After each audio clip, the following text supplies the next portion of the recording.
Bonjour à toutes et à tous. Merci beaucoup d'être là aujourd'hui pour le lancement de la Semaine européenne pour l'emploi des personnes handicapées en Nouvelle-Aquitaine et du Diodet. Donc vous êtes très nombreux, on vous remercie beaucoup, vous êtes très nombreux à vous être inscrits aujourd'hui. Je vois que le nombre des participants augmente au fur et à mesure, on commence pile à l'heure.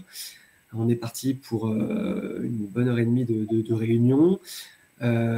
Pour cette réunion de lancement en visioconférence, je vais, le temps que tout le monde arrive, repréciser un petit peu le fonctionnement de la plateforme Livestorm.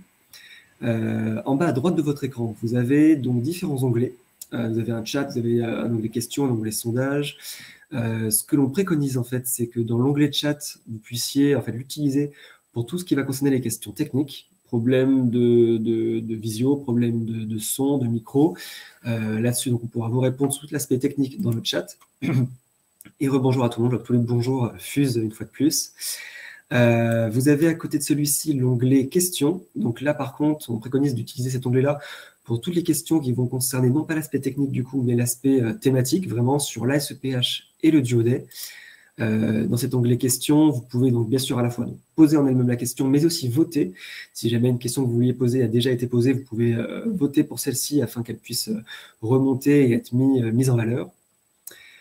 Outre les onglets chat et questions, vous avez l'onglet sondage. Donc là-dessus, je vais vous lancer un petit sondage juste pour savoir quelle est la provenance en fait de chacun d'entre vous, sachant que c'est, je le répète, voilà une réunion régionale et l'idée c'est de savoir un petit peu quelle est la participation sur l'ensemble du territoire.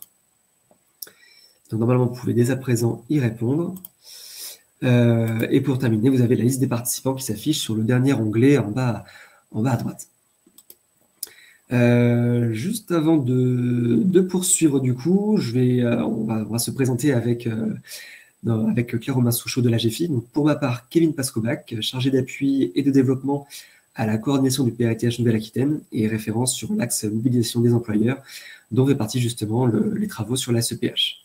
Claire, je te laisse te présenter. Oui, bonjour à tous. Donc Claire Romain-Souchot, je suis chargée d'études et développement pour la GFIP Nouvelle-Aquitaine et donc j'ai en charge notamment le suivi de la SEPH et des actions de communication. Du coup, je vous précise aussi que pendant tout le webinaire, donc voilà, n'hésitez pas pour toute question dans l'onglet questions. On reviendra dessus régulièrement en fonction des différentes parties. On pourra revenir sur vos questions. Et donc, nous allons commencer cette réunion. Juste donc pour précision, contrairement aux autres années, le lancement de la SEPH en Nouvelle-Aquitaine se fera en 2 temps cette année. Un premier temps, donc aujourd'hui, une grande réunion de lancement régional pour cet après-midi, avec l'objectif de vous présenter toute l'information nécessaire pour mener à bien vos projets, vos actions SEPH. Donc la présentation des thématiques, les modalités de recensement, de financement, avec aussi, on verra après dans le programme, une rétrospective de l'an dernier. Et pourquoi une réunion dès le 25 avril, donc plus tôt que les autres années, c'est de vous permettre en fait d'anticiper vos projets, notamment vos sollicitations financières. On reviendra dessus tout à l'heure. L'idée est que vous puissiez cette année vous organiser le plus en amont possible. Et deuxièmement, le deuxième temps sera donc des réunions de coordination territoriale qui auront lieu fin mai, début juin. Une réunion de coordination par territoire. Donc ça, pareil, on reviendra là-dessus en fin de réunion avec les dates précises. L'objectif, là, sera de vous permettre de présenter vos idées de projet et de favoriser votre coordination sur la semaine et sur les territoires. Du coup, suite à ces objectifs pour la réunion, le programme, donc cet après-midi, ce que nous allons voir, on va commencer avec la rétrospective de la SEPH et du Diodet 2022. Ensuite, donc, on abordera pleinement la SEPH 2023 avec les différentes thématiques et l'aspect communication. On poursuivra par la présentation de la campagne Activateur de progrès 2023. Et ensuite, nous verrons donc 2 éléments importants de la réunion d'aujourd'hui. Donc, le programme régional des actions SEPH sur comment recenser vos actions, du coup. Et enfin, comment solliciter un soutien financier. Donc, ce programme étant passé, donc voilà, petite introduction pour celles et ceux qui nous rejoignent aujourd'hui, peut-être pour la première fois dans le cadre de la SEPH, et on le verra après du Diodet. La Semaine européenne pour l'emploi des personnes handicapées, cette année, elle aura lieu du 20 au 26 novembre. En Nouvelle-Aquitaine, la SEPH est portée dans le cadre du PRITH Nouvelle-Aquitaine, le plan régional d'insertion des travailleurs handicapés. Ce plan qui est porté par la DRETS, la GFIP, le FIP-HFP, l'ARS et Pôle emploi. C'est dans le cadre de ce partenariat interinstitutionnel qui est créé notamment un kit de communication régional pour une identité visuelle commune, un événement régional qui est pressenti le lundi 20 novembre, donc plus d'informations suivront par la suite, mais en tout cas il y aura un événement régional d'ouverture et des possibilités de financement comme vous le disiez.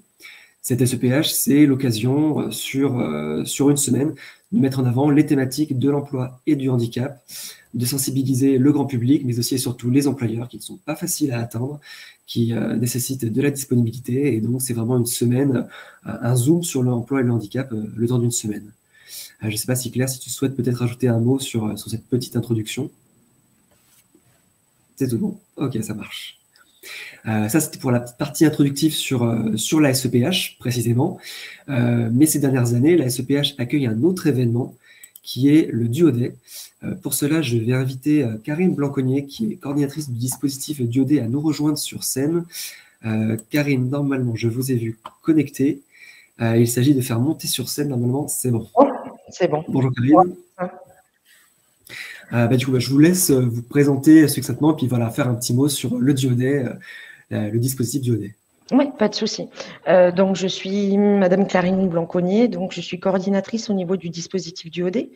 Le dispositif Duoday est mis en place via l'association Algi pour la mise en place d'une plateforme téléphonique et centre d'appui technique au niveau Internet. Et nous régissons directement sous couvert du ministère du handicap. Donc, le principe du Duoday est un principe assez simple, on va dire. C'est la formation de binôme. Un stagiaire en situation de handicap à partir de 14 ans jusqu'à l'âge de la retraite, que celui-ci ait une reconnaissance MDPH déjà formalisée ou en cours de formalisation, peut participer au dispositif pour découvrir un métier. Donc, l'intégralité de tous les métiers peut être mis en place. Ça peut très bien aller des espaces verts jusqu'au président directeur général d'une grosse entreprise, et également au niveau association ou également au niveau des collectivités. Cette mise en place de professionnels, certes, ce n'est qu'un jour, mais un jour de partage d'expérience entre le titulaire du poste et le stagiaire. Ça permet vraiment au stagiaire, on a pu le voir au fil du temps au niveau de toutes les mises en place, c'est que celui-ci permet de favoriser son projet professionnel et d'acquérir des expériences complémentaires. Et également pour les personnes au niveau de reconversion professionnelle, ça leur permet une transition également. Toutes les missions peuvent être mises en place. Le stagiaire, dans tous les cas, a une mise en place avec un tuteur. Donc, nous, on va appeler ça un parrain. Et il sera sous couvert tout au long de cette journée. Ça marche. Merci Karine. Je crois qu'on a une question dans l'onglet. Je vois une question de Madame Defer. J'entends que la RQTH semble obligatoire pour faire le Duoday. Si le jeune a une notification IME, est-ce OK aussi? Alors, si celui-ci a une notification IME et que par cas, elle a déjà une demande en cours, automatiquement, il peut participer au niveau du dispositif. D'accord. Ça marche. Et une deuxième question en suivant. Une personne RQTH en emploi peut-elle aussi participer au Duoday? Alors là, les convergences, ça va être un peu plus complexe. Une personne qui est en emploi à temps plein, qui est en CDI, je vais parler plutôt des personnes en CDI, nous favorisons que celle-ci soit toujours accompagnée par une structure qui, pour nous, est obligatoire pour qu'elle puisse porter un conventionnement. Il est vrai que pour les personnes en reconversion professionnelle, on a toujours un appui technique, soit de Cap Emploi ou soit de Pôle Emploi, pour les aider à favoriser une reconversion pro. Mais malheureusement, certaines personnes ayant une RQTH en CDI à temps plein ne peut pas participer à Duoday si celle-ci n'a pas de structure qui puisse l'accompagner. C'est bon à savoir, effectivement. Et enfin, peut-être une dernière question sur l'introduction de Duoday. Une question d'Anne Cavreau. Un adolescent de 14 ans n'a pas de RQTH. Quel document le justifie? Sur la mise en place, nous, il est vrai qu'un adolescent de 14 ans ne peut pas avoir de RQTH1 pour certains. Nous nous sommes basés au niveau de 14 ans parce qu'en fait, la mise en place des stages au niveau des collèges s'effectue sur la mise en place, hein, et on souhaitait pouvoir faire bénéficier à ces jeunes la possibilité automatiquement de pouvoir commencer à aborder un projet professionnel. Il est vrai qu'il n'y a pas de justificatif, mais si celui-ci, dans tous les cas, au niveau du DUOD, on ne vous demandera jamais la mise en place de la RQTH au niveau de votre dossier informatisé au niveau du dispositif. Et à ce moment-là, on fait pleine confiance à la personne en elle-même, quoi. D'accord.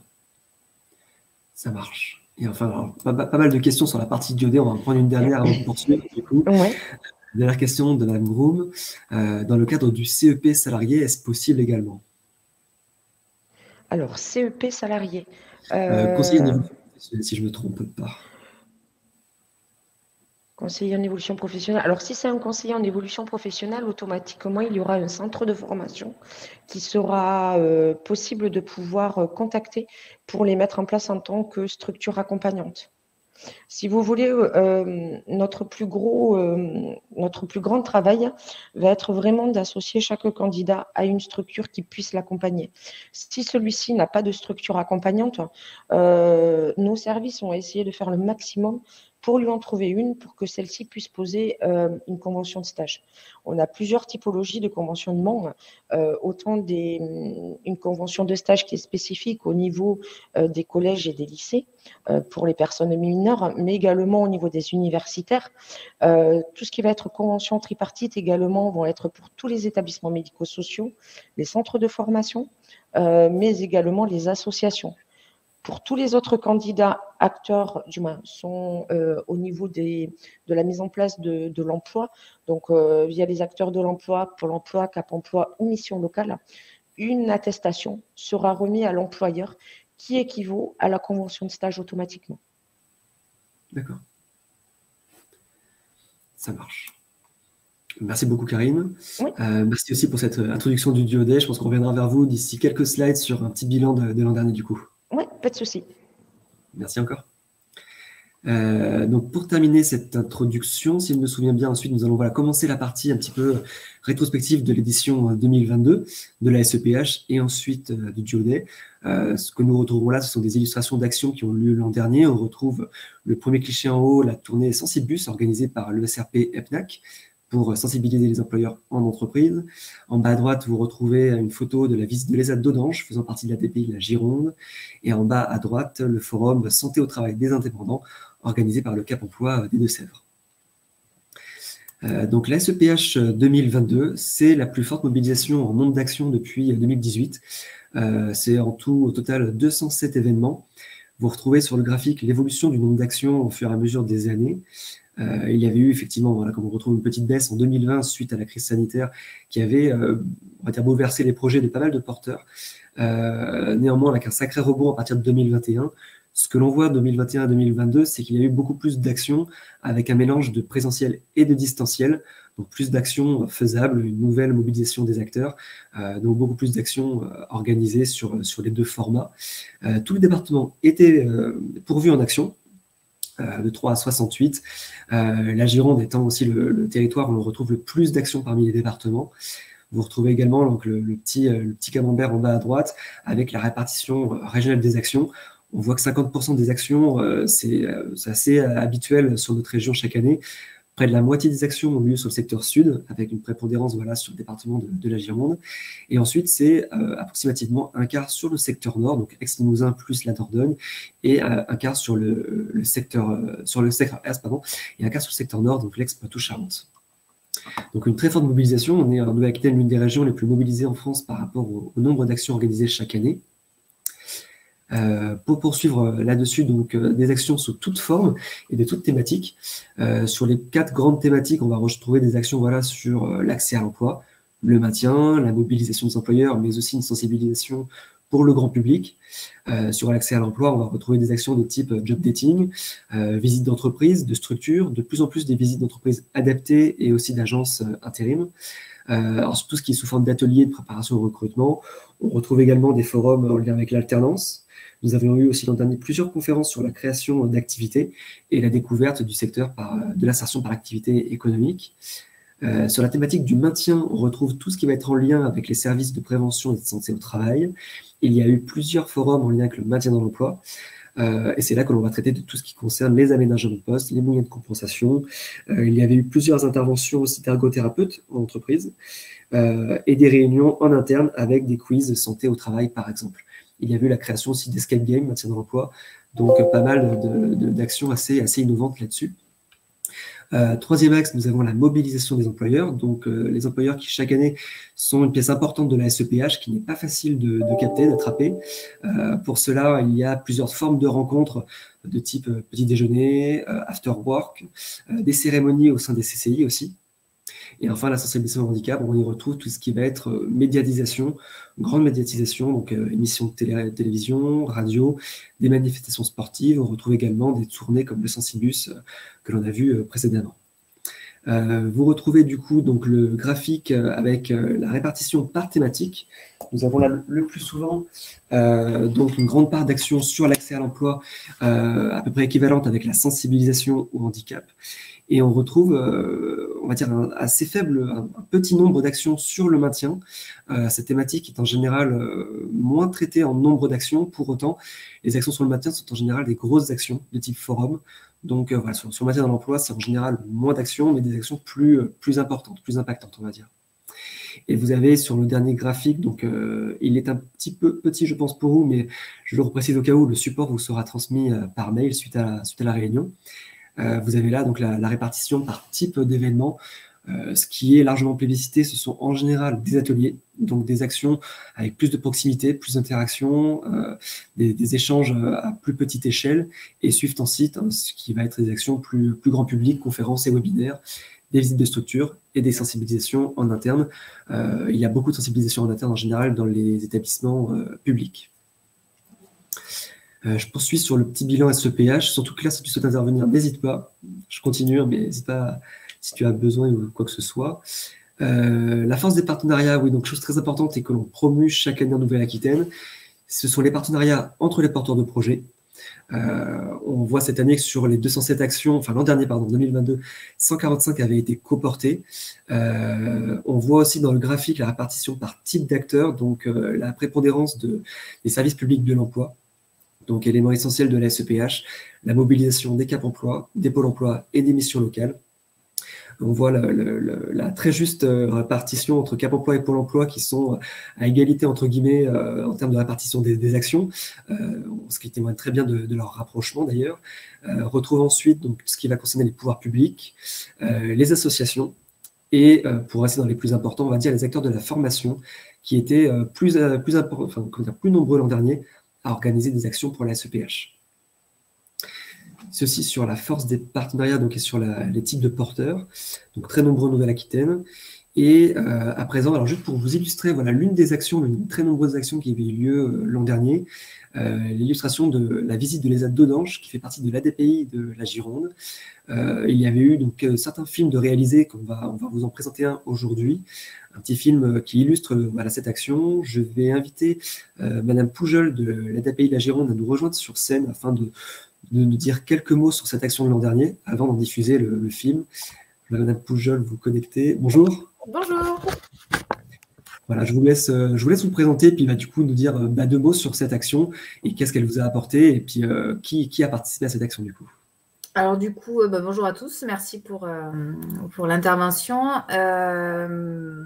Donc je suis Marie Poujol, je suis chef de projet pour l'ADAPI de la Gironde et coordinatrice sur les Atormures sur la partie événementielle et partenariat. Donc la semaine du handicap pour l'ADAPI spécifiquement sur le bassin, c'est un partenariat depuis quelques années avec la mission locale du bassin d'Arcachon. Et effectivement, c'est un fonctionnement que l'on souhaite conserver parce qu'on se dit que le partenariat entre plusieurs structures, c'est quand même ce qui reflète la réussite des projets plutôt que de chacun faire de manière très cloisonnée ses projets, chacun de son côté. Donc, c'est un beau projet, la Semaine du handicap, qui pour nous va commencer en avril sur la partie organisationnelle. On a le pendant et on a aussi le après sur la partie clôture de projet, et puis voilà, qu'est-ce qu'on garde, qu'est-ce qu'on enlève parce que ça ne répond pas aux objectifs. Le DOD aujourd'hui fait partie intégrante du projet également, et nous, de manière plus linéaire sur la semaine, on met en place aussi ce qu'on appelle un jour un métier qui permet finalement de répondre aux mêmes objectifs qu'un DOD, mais de pouvoir le mettre en place sur un plus long terme, et parfois avant la semaine du handicap ou après, parce que les entreprises sont quand même relativement sollicitées, surtout sur des territoires qui sont plus petits que la métropole.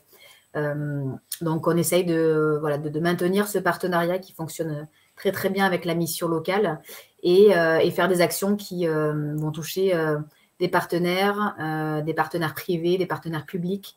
Et on essaye de répondre aussi en créant des projets qui vont pouvoir être réalisables, réalistes par rapport au public que l'on peut accompagner, autant sur du milieu protégé que sur du milieu ordinaire, que sur des jeunes ou des moins jeunes. Donc voilà, c'est le compromis que l'on peut trouver en fait dans tous nos projets.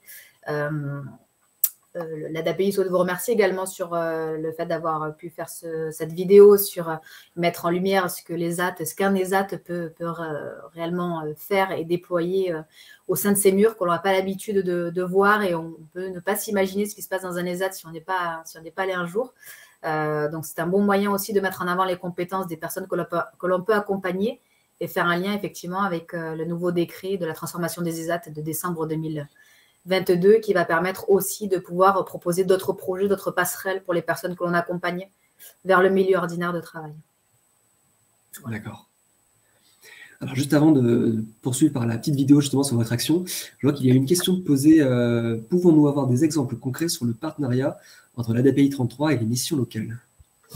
Alors, du coup, c'est un partenariat qui s'est foncièrement fait de fait, parce que l'ADAPI travaille déjà en partenariat sur certains accompagnements de jeunes, notamment sur les prestations d'appui spécifiques, donc financées par la GFIP. Et je crois que le fondement du partenariat se fait quand même de rencontres et de choses que l'on peut mettre en place au court long terme tout au long de l'année.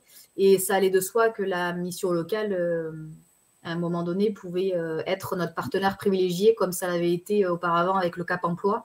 Vous avez parlé du rapprochement tout à l'heure de Cap Emploi, Pôle Emploi. Ça a été une des raisons pour lesquelles, effectivement, le Cap Emploi n'était plus le partenaire privilégié, mais pour autant, il est toujours partenaire, effectivement. En tout cas, dans l'organisation, c'est la mission locale et l'ADAPI.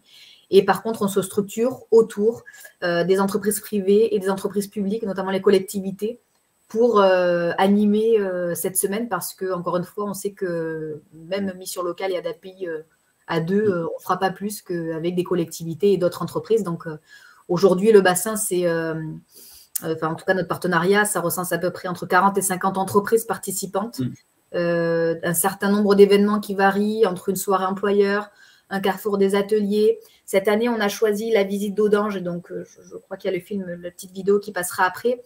Pourquoi? Parce que c'est une visite d'entreprise comme une autre, avec sa spécificité. Et c'était important de montrer ce que les personnes en situation de handicap pouvaient faire, et que l'on pouvait retransposer en milieu ordinaire de travail avec ces compensations. Ce qu'on a mis en place comme projet, au-delà de faire des actions dans le cadre simple de la semaine du handicap, c'est une action avec les collectivités du bassin et la sous-préfecture pour mettre en place, en lien avec le centre de gestion, des actions tout au long de l'année. Donc aujourd'hui, on rencontre les collectivités à raison de 1 par mois au minimum, pour voir comment on peut collaborer ensemble, comment on peut les accompagner dans l'insertion et le maintien en emploi, et en mettant en lien effectivement les partenaires. J'entends maintien en emploi en DAMOS s'il faut les faire intervenir, ou d'autres associations si on relève des situations de handicap qui ne relèvent pas des accompagnements que l'on peut avoir. On avait envie de faire un projet en fait sur du plus long terme, plutôt que de se dire on ne fait qu'une action pendant la semaine du handicap, parce que finalement, le partenariat, on l'a tout au long de l'année.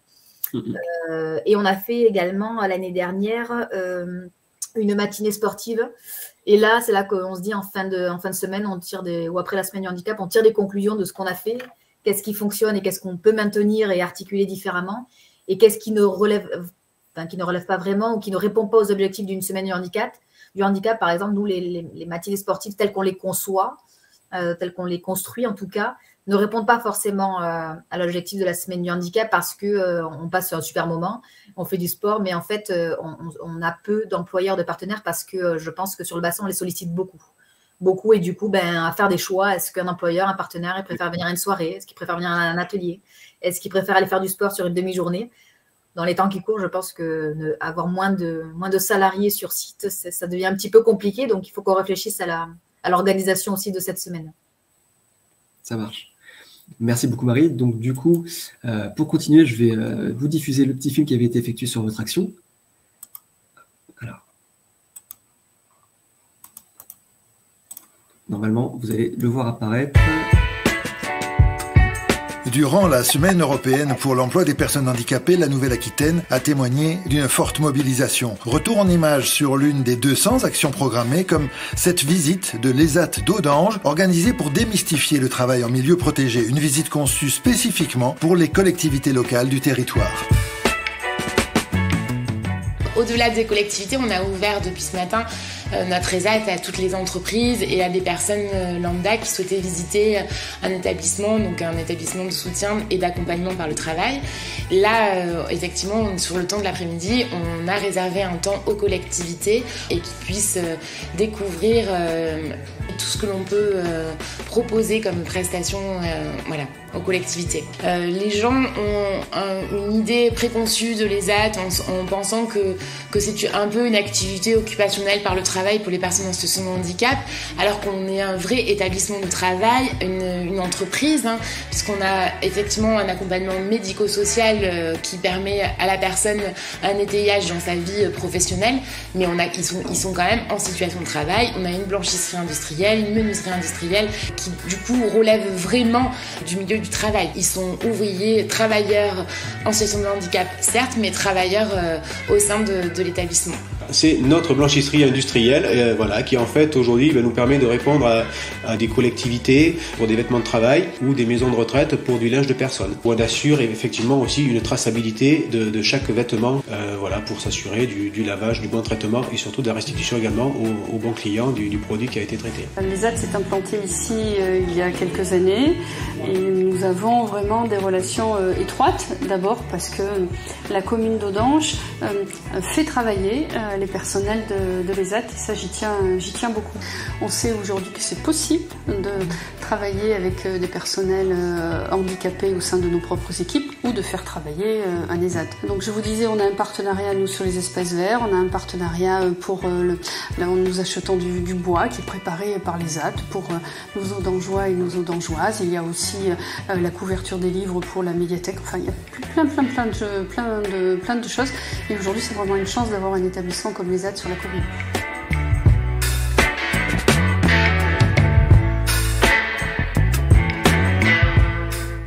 Alors, cet atelier menuiserie est assez polyvalent. Il peut répondre à toute demande de fabrication et de production d'objets en bois, des panneaux qui servent dans des courses d'orientation, des petites bornes, des présentoirs, des porte-savons et des panneaux, des claustras ou les sapins de Noël, effectivement, où on a imaginé 2 petits modèles de sapins modulables en bois pour les fêtes. L'idée, c'est maintenant qu'on se questionne et on se demande qu'est-ce qu'on peut mettre en œuvre pour faire sortir, toucher, aborder le milieu ordinaire de travail pour des personnes qui ont besoin d'un peu plus d'accompagnement, qui ont besoin d'un étayage un peu plus conséquent. On a par exemple des équipes externalisées, le moniteur part avec une équipe et va travailler dans une entreprise de droit commun, au même titre que les collaborateurs de cette entreprise. Ça, c'est une nouvelle étape, c'est un nouveau dispositif de réponse. Depuis déjà plusieurs dizaines d'années, je suis absolument convaincu de l'importance, de manière générale d'ailleurs, de l'insertion par l'activité économique, mais en particulier sur le type d'actions qui peuvent être présentées, initiées au sein des ESAT, qui sont des établissements qui concourent véritablement à cet appui, à cet accompagnement que nous devons à ces publics extraordinaires. C'est là où mon rôle est important, pouvoir repérer ces initiatives et de pouvoir ensuite, en lien avec les collectivités, en lien avec les cofinanceurs, en lien avec le réseau associatif, d'aider par mon positionnement en tant que sous-préfet, aider à ce que ça puisse prospérer, se développer pour l'intérêt général et surtout l'intérêt des publics. Je conçois mon rôle comme celui-là et c'est aussi pour ça que je suis toujours extrêmement mobilisé dans le cadre de cette semaine européenne.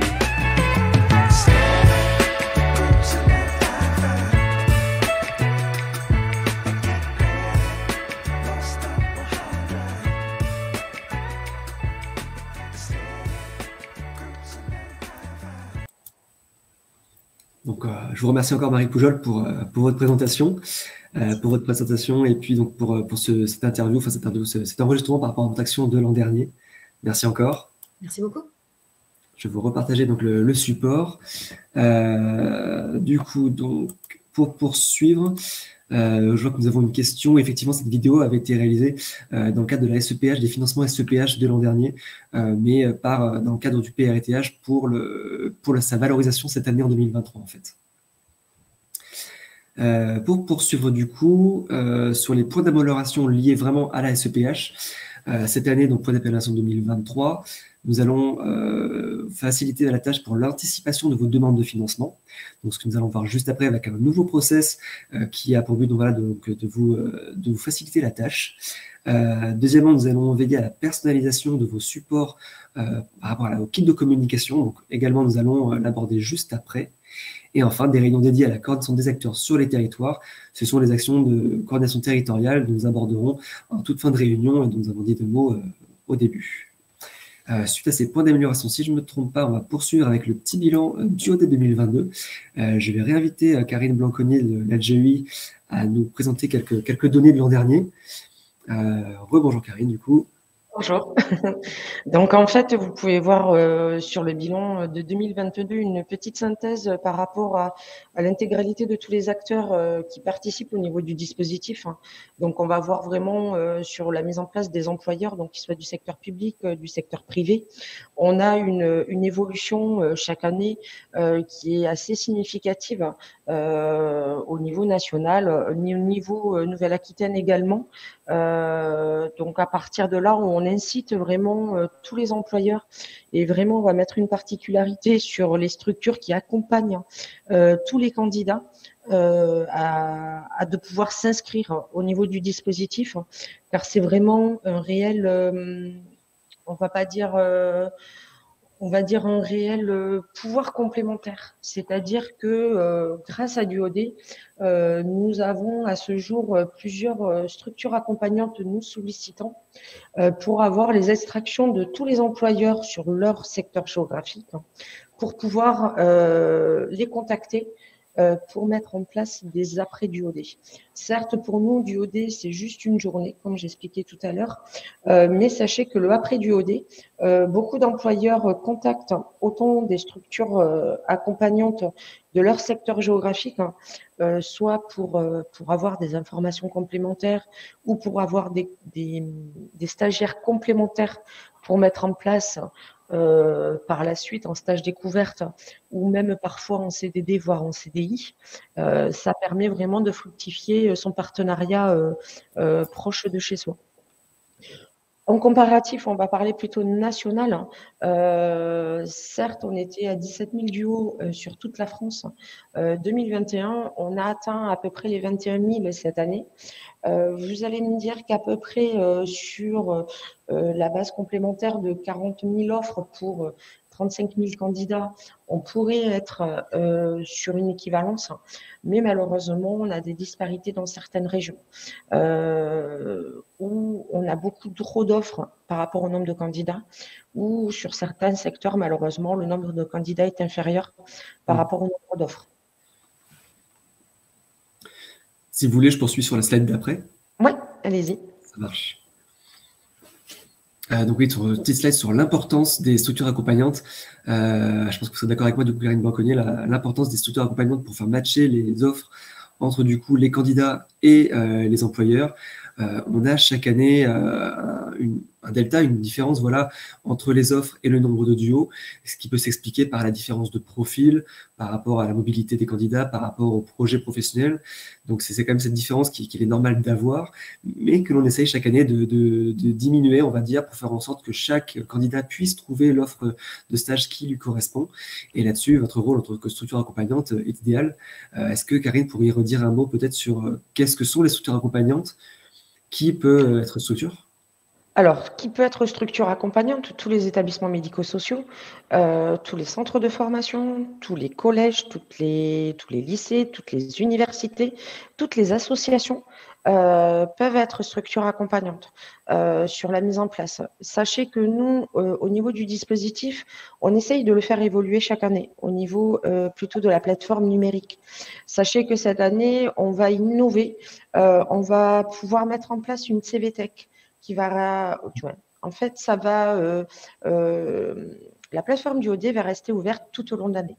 Celle-ci, le candidat pourra mettre à disposition son curriculum vitae qui sera transmis directement à l'employeur. On a beaucoup d'employeurs qui, à ce jour, nous demandent d'avoir des CV de candidats, car pour telle ou telle raison, n'ont pas de candidats en situation de handicap, ou très très peu. Donc cette année, nous innovons, nous essayons que tout soit mis en place pour l'ouverture de la plateforme courant du mois de mai pour qu'une CVTech soit vraiment à disposition des employeurs. Possibilité également au niveau des structures accompagnantes de pouvoir déposer le curriculum vitae de son candidat si celui-ci n'a pas accès au numérique. D'accord. Du coup, je terminerai juste en précisant que par rapport à comment faire matcher les offres, l'offre et la demande sur le DUOD, vous retrouverez le webinaire DUOD, un outil d'accompagnement et de réseau, sur la chaîne YouTube du PRTH Nouvelle-Aquitaine. C'est un webinaire qui avait été réalisé avec justement l'AGEI et la participation de Karine Blanconnier et de Stéphane Cornio en septembre 2022. Juste avant de vous quitter, Karine, j'en ai encore une question sur le DUOD. Madame Mourtois qui nous pose la question suivante: le CV va devenir obligatoire sur le DUOD? Non, pas du tout. Non, non, le CV ne va pas devenir obligatoire. C'est si vraiment le candidat souhaite vraiment pouvoir déposer son curriculum vitae qu'il n'hésite pas à le faire, mais il n'est pas obligatoire. Et enfin, une autre question de Marie-Hélène Subtil. Le nombre d'événements évolue chaque année et les acteurs sont sursollicités. Effectivement, sur la SEPH, on est assez dynamique en Nouvelle-Aquitaine. Ne pensez-vous pas qu'il serait plus fructueux d'organiser une quinzaine ou un mois de novembre pour l'emploi des personnes en situation de handicap? Ça, c'est... Sur le DUOD, Karine Blanconnier, je vous laisse répondre, mais effectivement, ça ne dépend pas... Alors, ça ne dépend pas de nous, malheureusement. Voilà, comme je disais, on est vraiment sous couvert du gouvernement et au niveau du ministère. Sur la mise en place, le DUOD, c'est vraiment une seule journée. Certes, celle-ci est trop restreinte sur certaines mises en place possibles par rapport, je vais parler plutôt par rapport aux employeurs du secteur privé qui ont des contraintes en fin d'année. Mais sur la mise en place, malheureusement, nous, on n'a pas pouvoir de changer quoi que ce soit à l'heure actuelle. Ça a été remonté au niveau des différentes sollicitations que vous avez eues à la fin du dispositif via un formulaire de satisfaction et d'enquête. Sachez que toutes les informations sont retransmises au niveau du service ADICOM du gouvernement et c'est eux qui traitent les différentes demandes. Donc, c'est entendu, mais malheureusement, à ce jour, je n'ai pas la possibilité de pouvoir l'organiser sur une quinzaine ou voire sur le mois complet du mois de novembre. Merci Karine. Et effectivement, concernant la SEPH également, nous rentrons aussi dans un dispositif qui se veut hebdomadaire, enfin sur une semaine chaque année, mais c'est le type de remontée que l'on peut partager et remettre en question peut-être pour les années suivantes. Juste peut-être pour compléter, il y a des outils, j'y reviendrai, de sensibilisation qui peuvent être utilisés tout au long de l'année. De toute façon, c'est quand même intéressant d'avoir un temps dédié avec une pression médiatique importante sur le sujet, voilà, même si effectivement, ça va avec une sursollicitation des acteurs, des entreprises sur cette période. Je préciserai juste deux petits éléments qui me sont ressentis aussi dans les questions. Concernant le DUOD, certains employeurs veulent absolument un CV apparemment. Chose qui est remontée, voilà, et pourquoi ne pas remettre le dispositif au printemps? Ça fera partie peut-être des évolutions à remettre à l'ordre du jour pour les éditions prochaines. Comme on le disait là, effectivement, pour l'instant, ce n'est pas prévu par les dispositifs tels qu'ils existent, mais pourquoi pas les réinterroger pour les fois prochaines. Merci beaucoup, Karine. Merci à vous. Merci beaucoup. Du coup, on va pouvoir poursuivre maintenant qu'on a terminé a priori l'aspect rétrospectif 2022. On va pouvoir poursuivre avec vraiment la SEPH 2023, avec les nouvelles thématiques. Pour cela, je vais laisser la parole. Alors, je pense que M. Vincent Ménien est parmi nous. Sinon, Claire, je te laisserai prendre la main. Je crois... Ah, si Vincent nous rejoint. Bonjour Vincent. Bonjour. Vous m'entendez bien? Très bien, parfait. Parfait. Oui, alors j'en profite, pardon, pour reparler suite à cette question très très intéressante sur la surmobilisation à l'occasion du Duo Day. C'est peut-être aussi un argument qui permet de transformer la demande auprès notamment des entreprises vis-à-vis de Un jour un métier, qui, comme vous le savez, est exactement le même dispositif, mais mobilisable toute l'année. Alors évidemment, comme le disait Claire Romain-Souchot à l'instant, il y a une moindre surface médiatique de l'action. Toutefois, ça permet une souplesse absolument profitable à l'ensemble des entreprises et des partenaires autour. Donc voilà, c'est intéressant de pouvoir le présenter en tant que dispositif complémentaire. Concernant les thématiques, oui, alors de manière très très classique, on en a deux, une nationale, une régionale. Côté national, ce que nous vous proposons, c'est la question du numérique. Dans la mesure où naturellement, vous l'avez constaté, il y a une vraie transformation de la société via le numérique, également d'ailleurs de l'organisation du travail. On l'a vu avec le télétravail, merci Covid. On a vu également d'autres actualités. Alors, ça sert notamment, je pense, à l'intelligence artificielle qui peut servir à écrire des discours ou bien, par exemple, à truander des humains. Je rappelle quand même que la première activité de l'actuelle version 5 de GPT, ça a été de truander un humain en lui faisant croire que c'était elle-même un humain en situation de handicap. Donc, ça peut nous engager à réfléchir. Ensuite, la même IA est intéressante sur les notions aussi de compensation. On peut le voir avec du sous-titrage automatique, avec de la reconnaissance d'images, etc. Bon, il y a énormément de développement envisageable. Donc voilà, la question du numérique est extrêmement vaste et extrêmement d'actualité.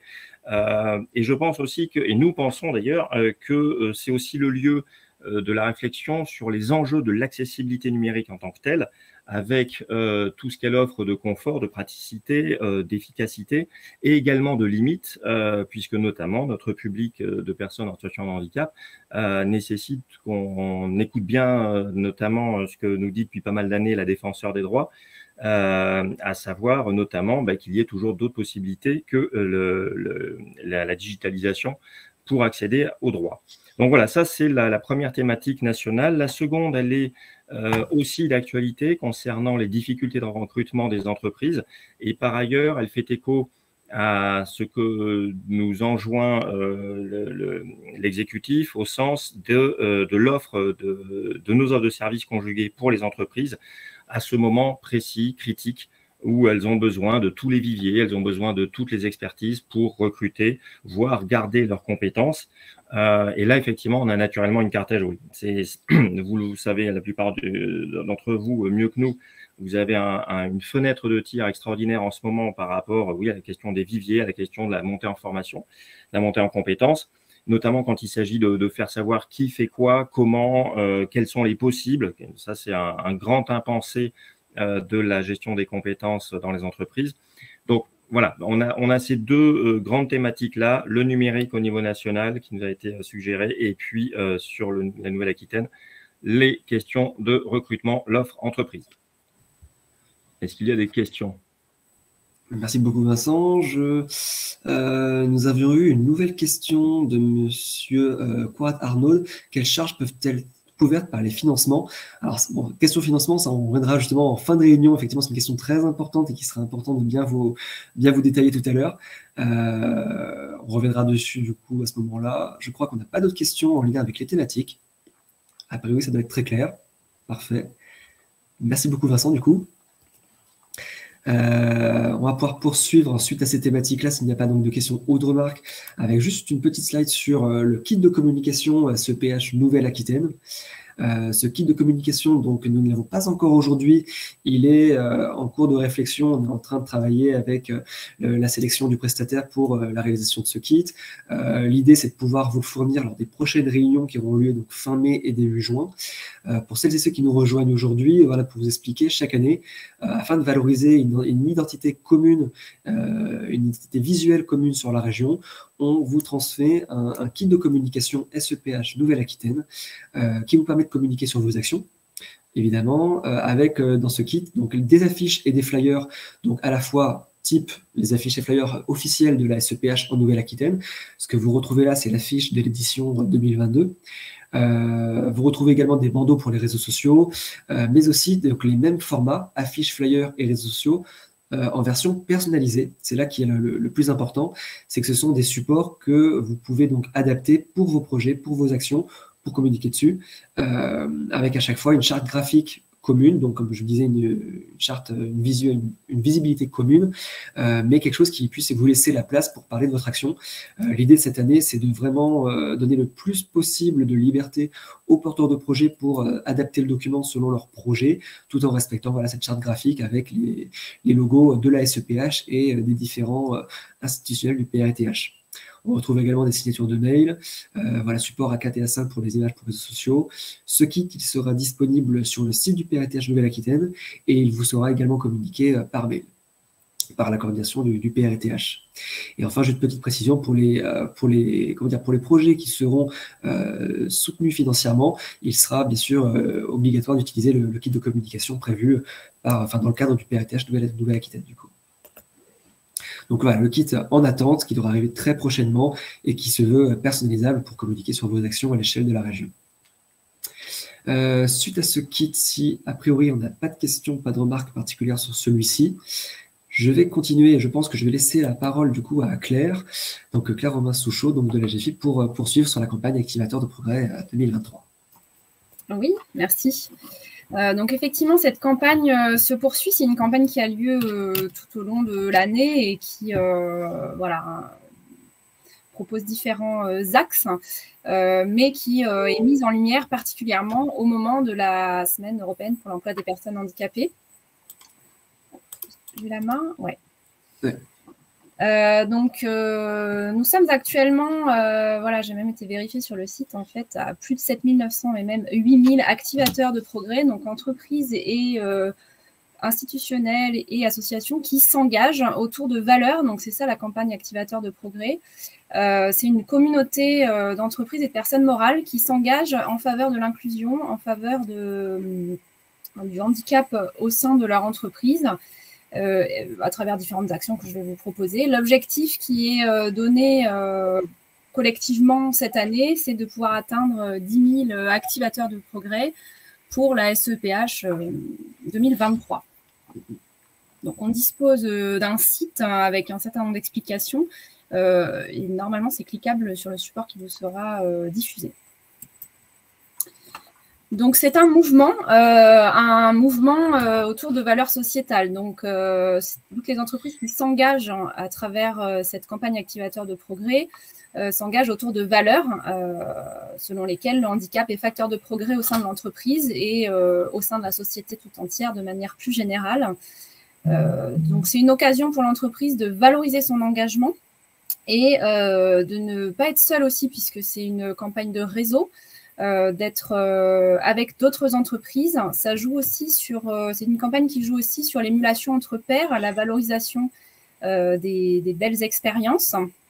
Et donc, c'est la GFIP qui propose aux entreprises de s'engager à ses côtés dans cette démarche pour appuyer la communication en interne et en externe sur les actions en faveur de l'emploi des personnes handicapées au sein de leur entreprise. Au départ, ciblée entreprise, donc, puis finalement élargie aux associations, aux centres de formation, à des réseaux aussi institutionnels qui sont devenus activateurs de progrès pour rentrer dans cette dynamique d'engagement et dynamique de réseau.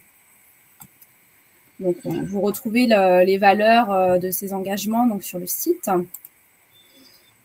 Donc, c'est une marque. Une marque, vous l'avez vu, qui n'est pas forcément, il n'y a pas écrit AGFIP, c'est Activateur de progrès, puisque c'est une marque fédératrice autour de ce concept.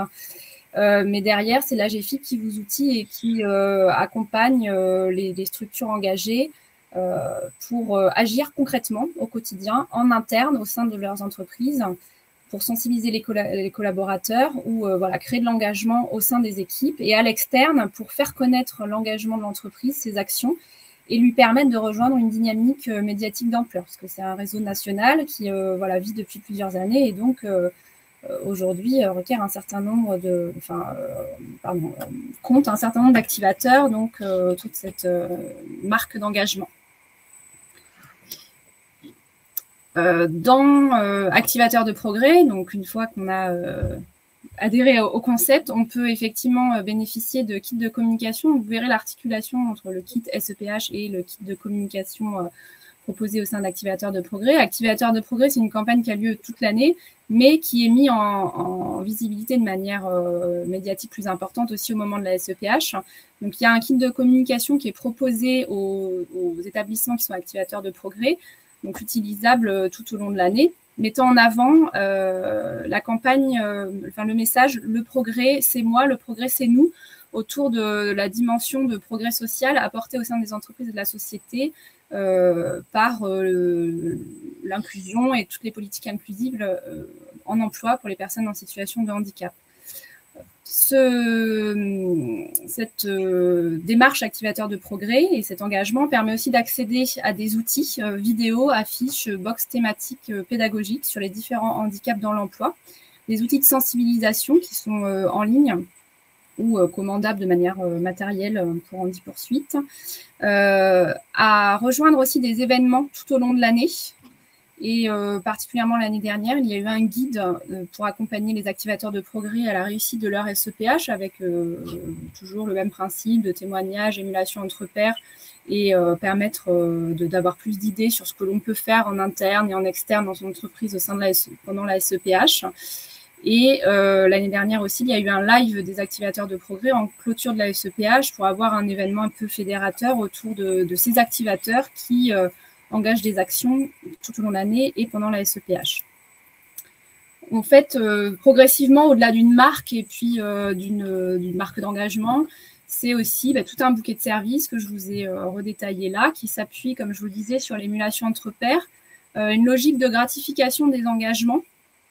C'était le cas avec les idées de challenge, de récompense aussi en clôture de SEPH, etc. La participation aussi active des collaborateurs des entreprises au sein même des collectifs de salariés et d'agents et d'autres structures.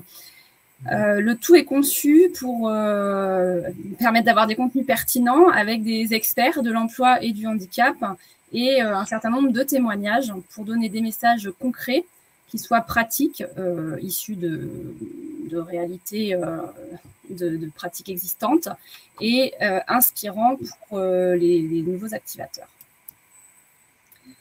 On a dans les outils, par exemple, des ActiveBox. Donc là, je vous ai mis plusieurs exemples. Il y a eu en fin d'année une ActiveBox autour d'un calendrier avec des questions simple sur le handicap pendant une période donnée, un peu façon calendrier de l'Avent sur la fin de l'année.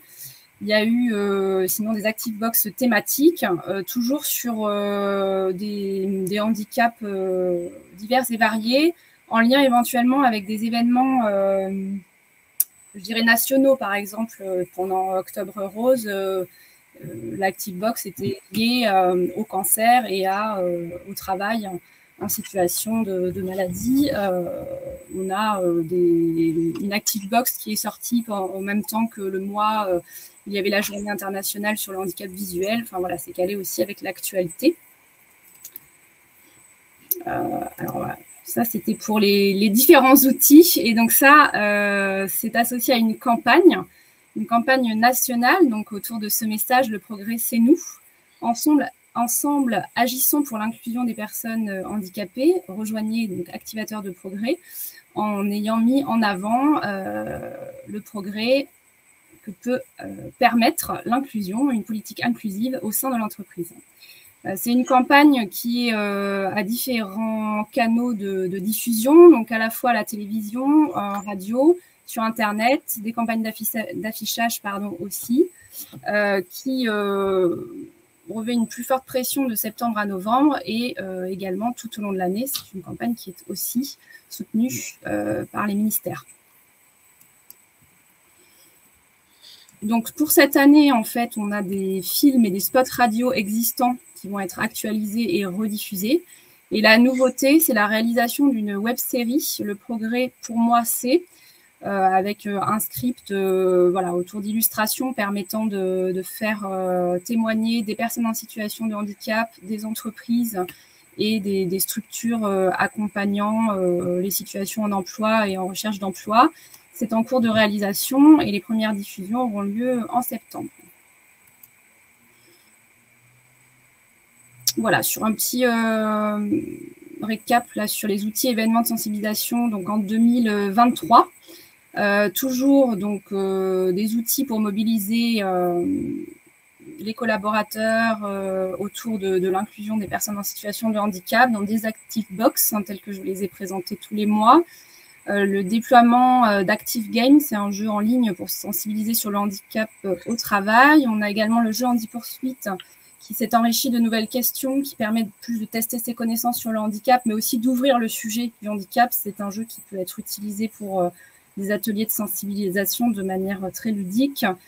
Sur le mois de mars, il y a une remise de prix à l'URRH pour la 2e édition du prix des activateurs de progrès. Donc, c'était un petit concours qui mettait, qui challengeait plusieurs initiatives d'entreprises autour de l'inclusion de personnes en situation de handicap.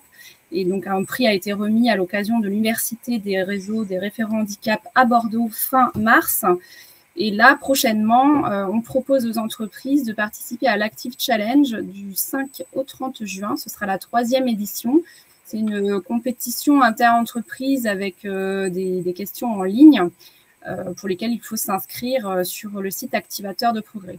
Donc voilà, il y a vraiment plusieurs propositions de différents ordres, toutes permettant de sensibiliser, mobiliser les collectifs à différents niveaux.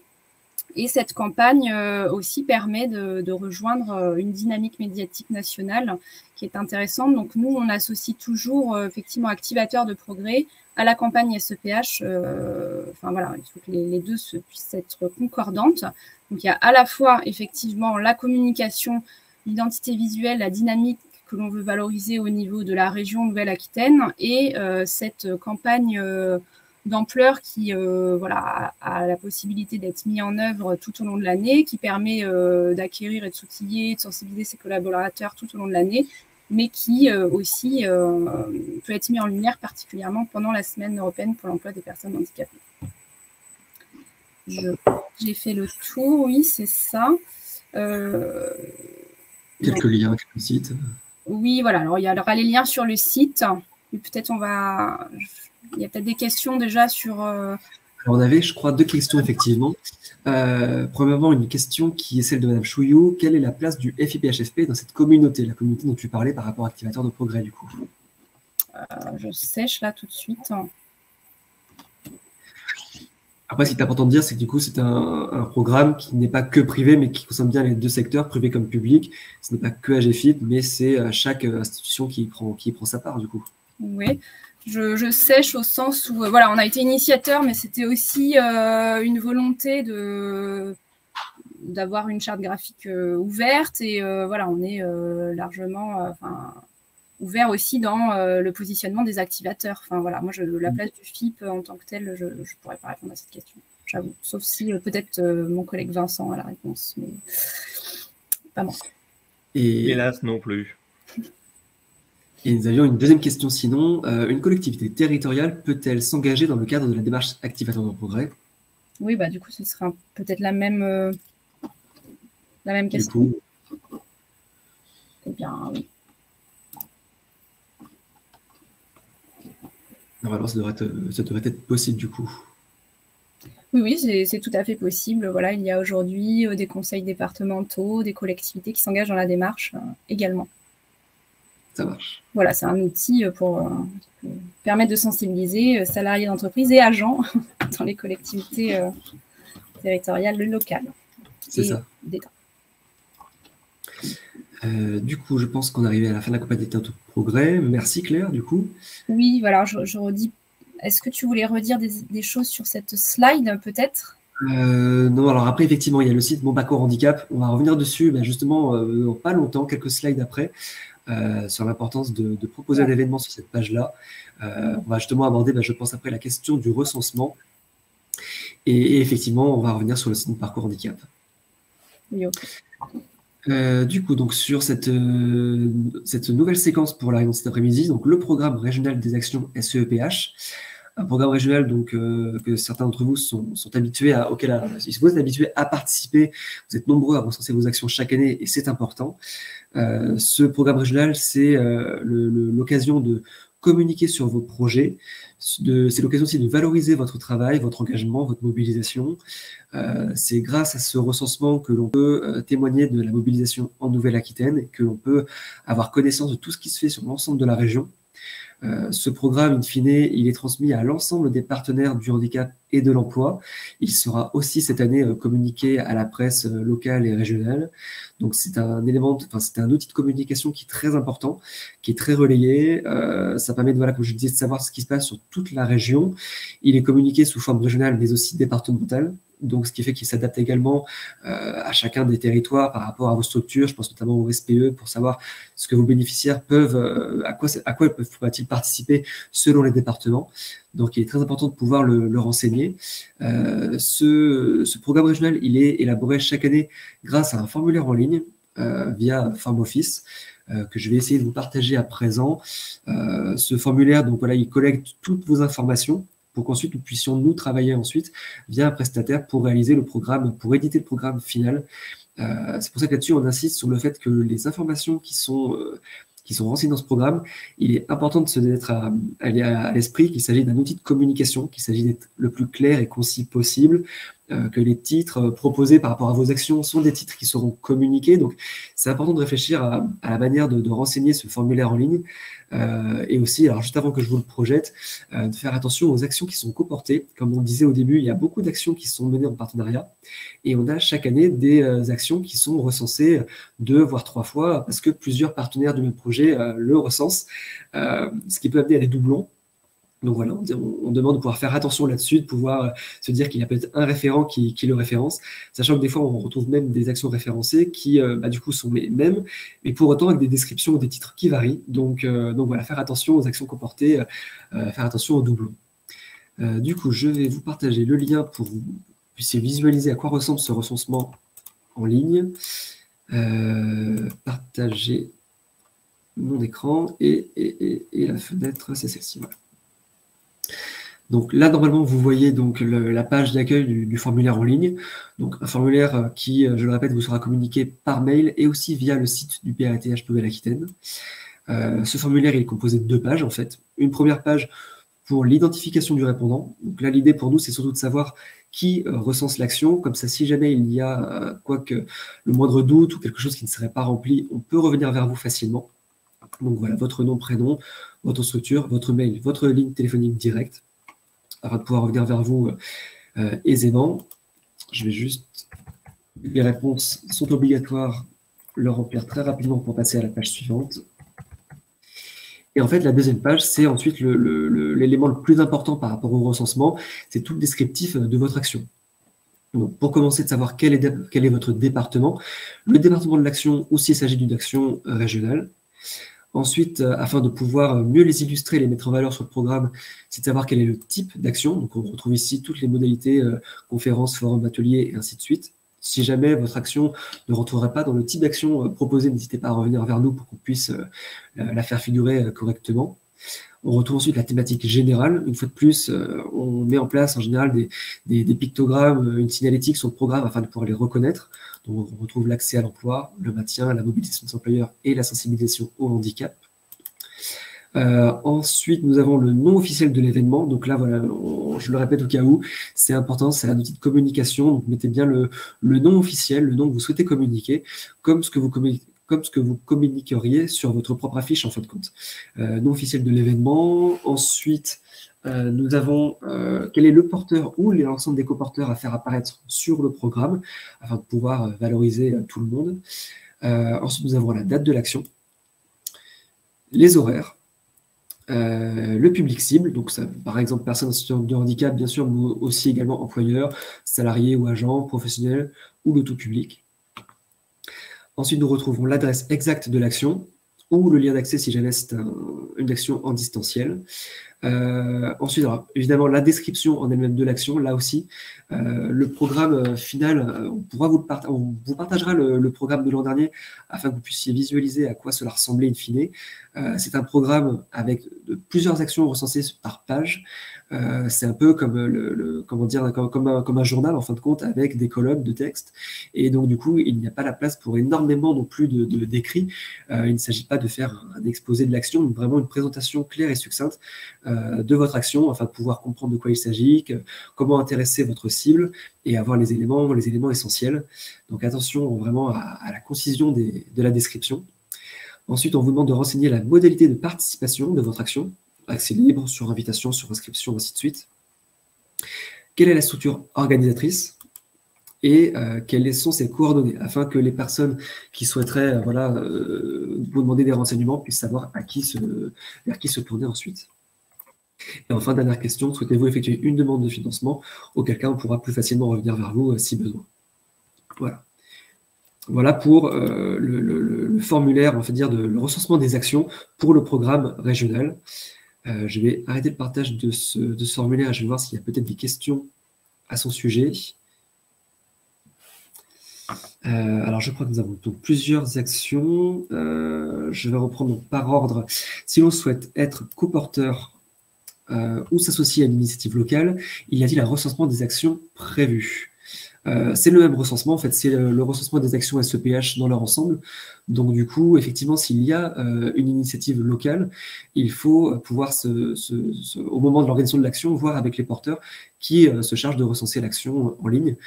Bien sûr, il y a donc ce recensement qui est prévu, c'est le même pour tout le monde, en fait. Et comme j'ai dit tout à l'heure, c'est dans le cas de coportage, éviter les doublons. Donc, en étant coporteur, vous pouvez également recenser l'action du moment que ce n'est pas déjà effectué par l'un de vos autres coporteurs, en fait. Et deuxième question, nous devons renseigner nos actions via ce formulaire, mais il me semble que les événements sont également renseignés sur le site. Exactement, Mon Parcours Handicap. Un point entre les deux n'est-il pas possible? Alors effectivement, je n'avais pas encore abordé ce point, il arrivait juste après, mais tant qu'à faire, bon, c'est bien de l'aborder dès maintenant. Il y a deux recensements possibles, donc celui-ci que je viens de vous présenter, c'est vraiment pour la réalisation du programme régional, vraiment pour valoriser vos actions et les faire apparaître sur cet outil de communication sur notre région Nouvelle-Aquitaine. Et il y a également un deuxième recensement, qui est lui national, qui se fait via le site Mon Parcours Handicap. Tant qu'à faire, juste pour poursuivre la réponse à la question, je vais directement aller sur la slide concernée. Je vais bien remettre en avant, voilà. L'autre recensement, ce que Madame Poujol nous posait comme question, c'est sur ce site, monparcourshandicap.gouv.fr. C'est un recensement, donc voilà, comme je disais, qui est national, qui permet d'alimenter plusieurs autres sites, notamment le site de la GFIP, le site Semaine Emploi Handicap et le site Activateur de Progrès. Donc Claire nous en parlait aussi tout à l'heure. Ce recensement, c'est donc une valorisation de votre action aussi, mais cette fois-ci à l'échelle nationale. Ça permet un meilleur référencement en ligne de votre action et donc une communication via des sites spécialisés. C'est-à-dire que le premier recensement donne lieu au programme régional qui est communiqué à tous les acteurs néo-aquitains. Et ce deuxième recensement pour lequel on vous encourage à le renseigner également, c'est vraiment pour être mieux référencé sur Internet. Je ne sais pas si Claire ou Vincent, si vous souhaitez rajouter quelque chose sur le site Mon Parcours Handicap, du coup. Non, je pense que voilà, les deux sont complémentaires. On vous invite à renseigner aussi Mon Parcours Handicap.gouv.fr pour faciliter aussi l'accès à l'information d'un maximum de potentielles cibles. Voilà, parce qu'on ne touchera pas forcément les mêmes personnes à travers la diffusion du programme qu'à travers ce référencement sur ce site. Et voilà. Donc les ponts ne sont pas faits parce qu'ils ne visent pas tout à fait les mêmes objets derrière entre ce formulaire pour le PRITH et le programme régional et monparcourshandicap.gouv.fr. Par contre, il y a des ponts qui sont faits depuis monparcourshandicap.gouv.fr vers d'autres sites pour essayer de... Ah, Claire, je crois que ton micro s'est retrouvé coupé. Je disais qu'il y avait des ponts, par contre, entre monparcourshandicap.gouv.fr et d'autres sites pour élargir la communication et les cibles touchées sur la promotion des événements. C'est ça. Et effectivement, juste pour poursuivre sur la question des ponts posée par Marie Poujol, la gestion des deux recensements n'est pas effectuée par les mêmes structures. Effectivement, il n'y a pas de lien entre Mon Parcours Handicap et la réalisation du programme régional. C'est vraiment deux entités, deux gestions différentes. Et on n'a pas la main, en fait, pour le back-office, on va dire, du site Mon Parcours Handicap. Sinon, effectivement, ce serait beaucoup plus simple pour directement faire qu'un seul recensement, quoi. Je vois que nous avons une autre question de Madame Groom. C'est donc sur ce site que l'on retrouve toutes les initiatives prévues et qui ont été inscrites, car j'avais en tête que l'action n'était enregistrée uniquement lorsqu'elle était actée entre tous les partenaires locaux.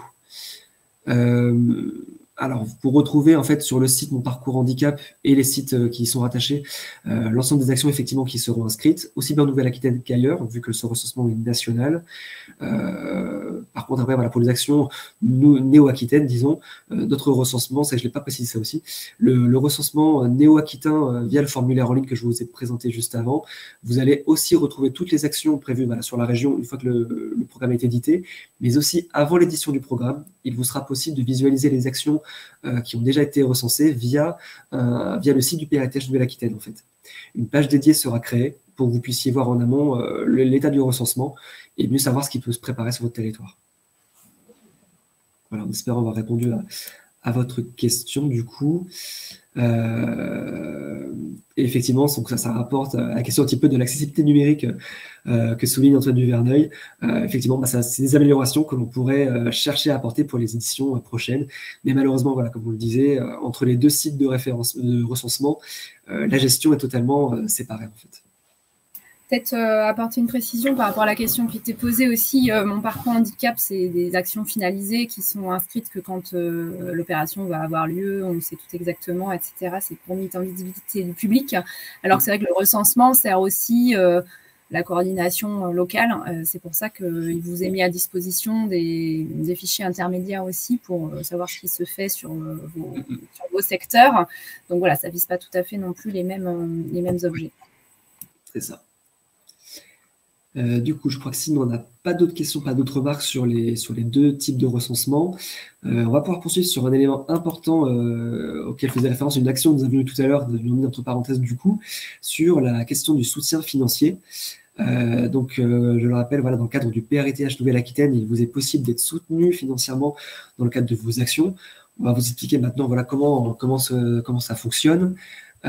Pour commencer donc cette demande de financement, je vais juste vous préciser donc de quoi est-ce qu'elle est composée. Dans un premier temps, et vous allez mieux comprendre par la suite, on va parler d'un dossier complet. Le dossier complet, c'est le dossier vraiment final de votre demande de financement lorsque celle-ci sera bel et bien actée. Ce dossier complet, il est composé en fait de 4 éléments. Premièrement, une fiche projet, donc une fiche projet qui aura pour objectif de présenter votre action et votre tableau budgétaire. Je vais pouvoir vous la détailler juste après.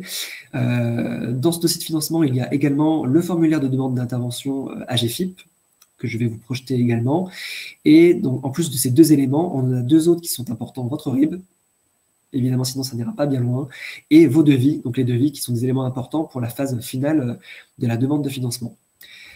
Juste avant de continuer, je vais juste vous présenter un peu plus en détail ces 2 documents, la fiche projet et le formulaire d'aide financière AGFIP, afin que vous puissiez voir à quoi ça ressemble et comment les renseigner du mieux possible. Je vais vous partager le document. Pour commencer, la fiche projet 2023.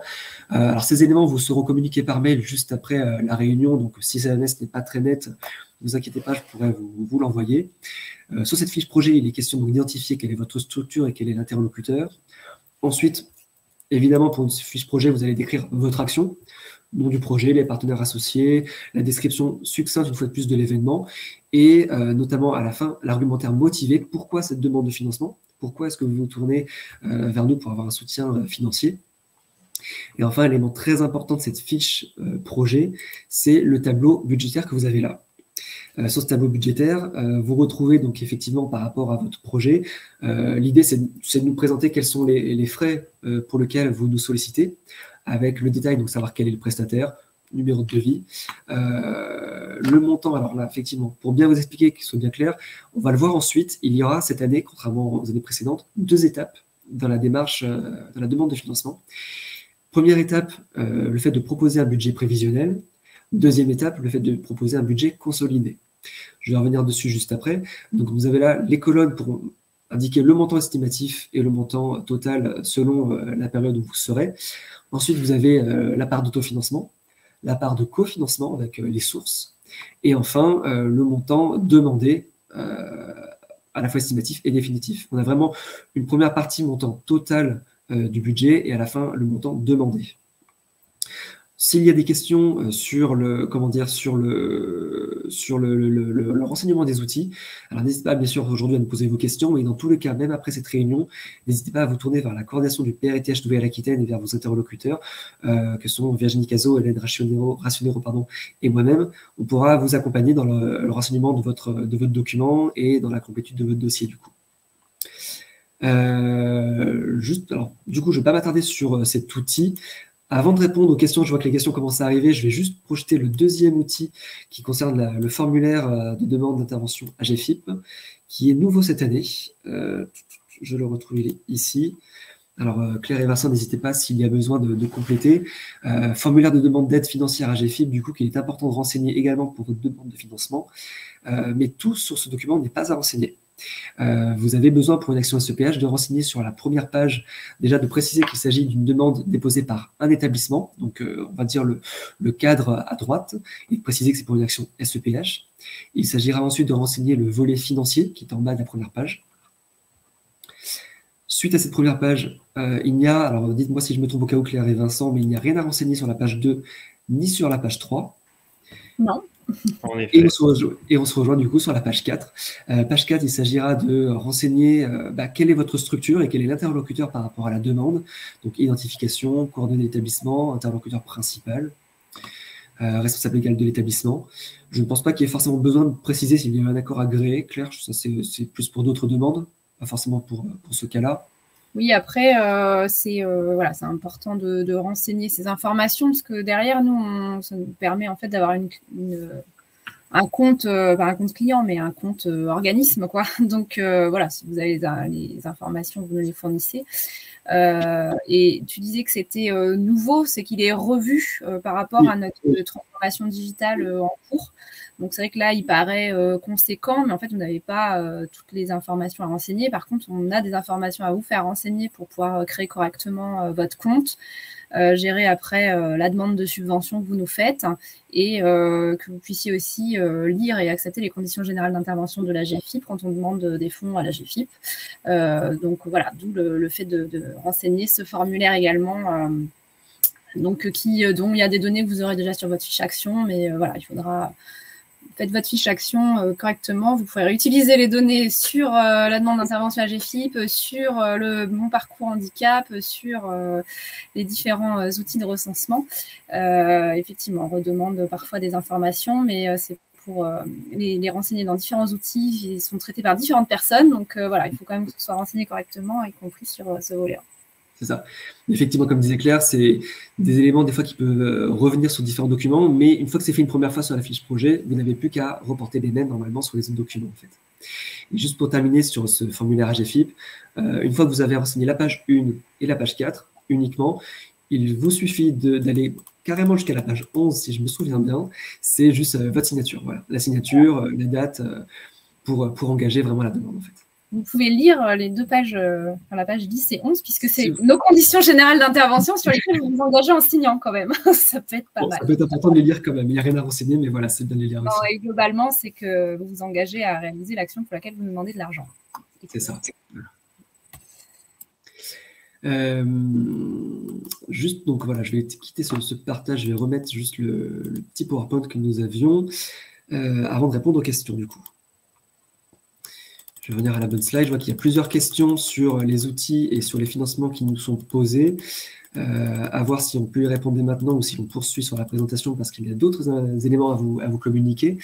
Donc, une première question. Comment savoir quel type de projet, apparemment elle a déjà été répondue, comment savoir quel type de projet sera ou non éligible? Effectivement, on le voit juste après. Une autre question encore, quel est le pourcentage d'autofinancement attendu? Nous allons y répondre également juste après aussi. La question importante auquel on s'attendait effectivement. Et enfin, une collectivité peut donc bénéficier d'un financement au vu du cofinancement avec le FIP, si celle-ci n'est pas conventionnée. Claire et Vincent, je vous laisse répondre à cette question. Donc, par rapport à une action organisée par un porteur public. Normalement, dans le cas d'une convention, il ne pouvait pas y avoir d'action financée, mais si le... Oui, Claire ? Oui, je voudrais vérifier cette question. Dans ce cas-là, ouais, le mieux, ce serait qu'on vérifie, puis on reviendra vers vous le plus vite possible dans ce cas-là.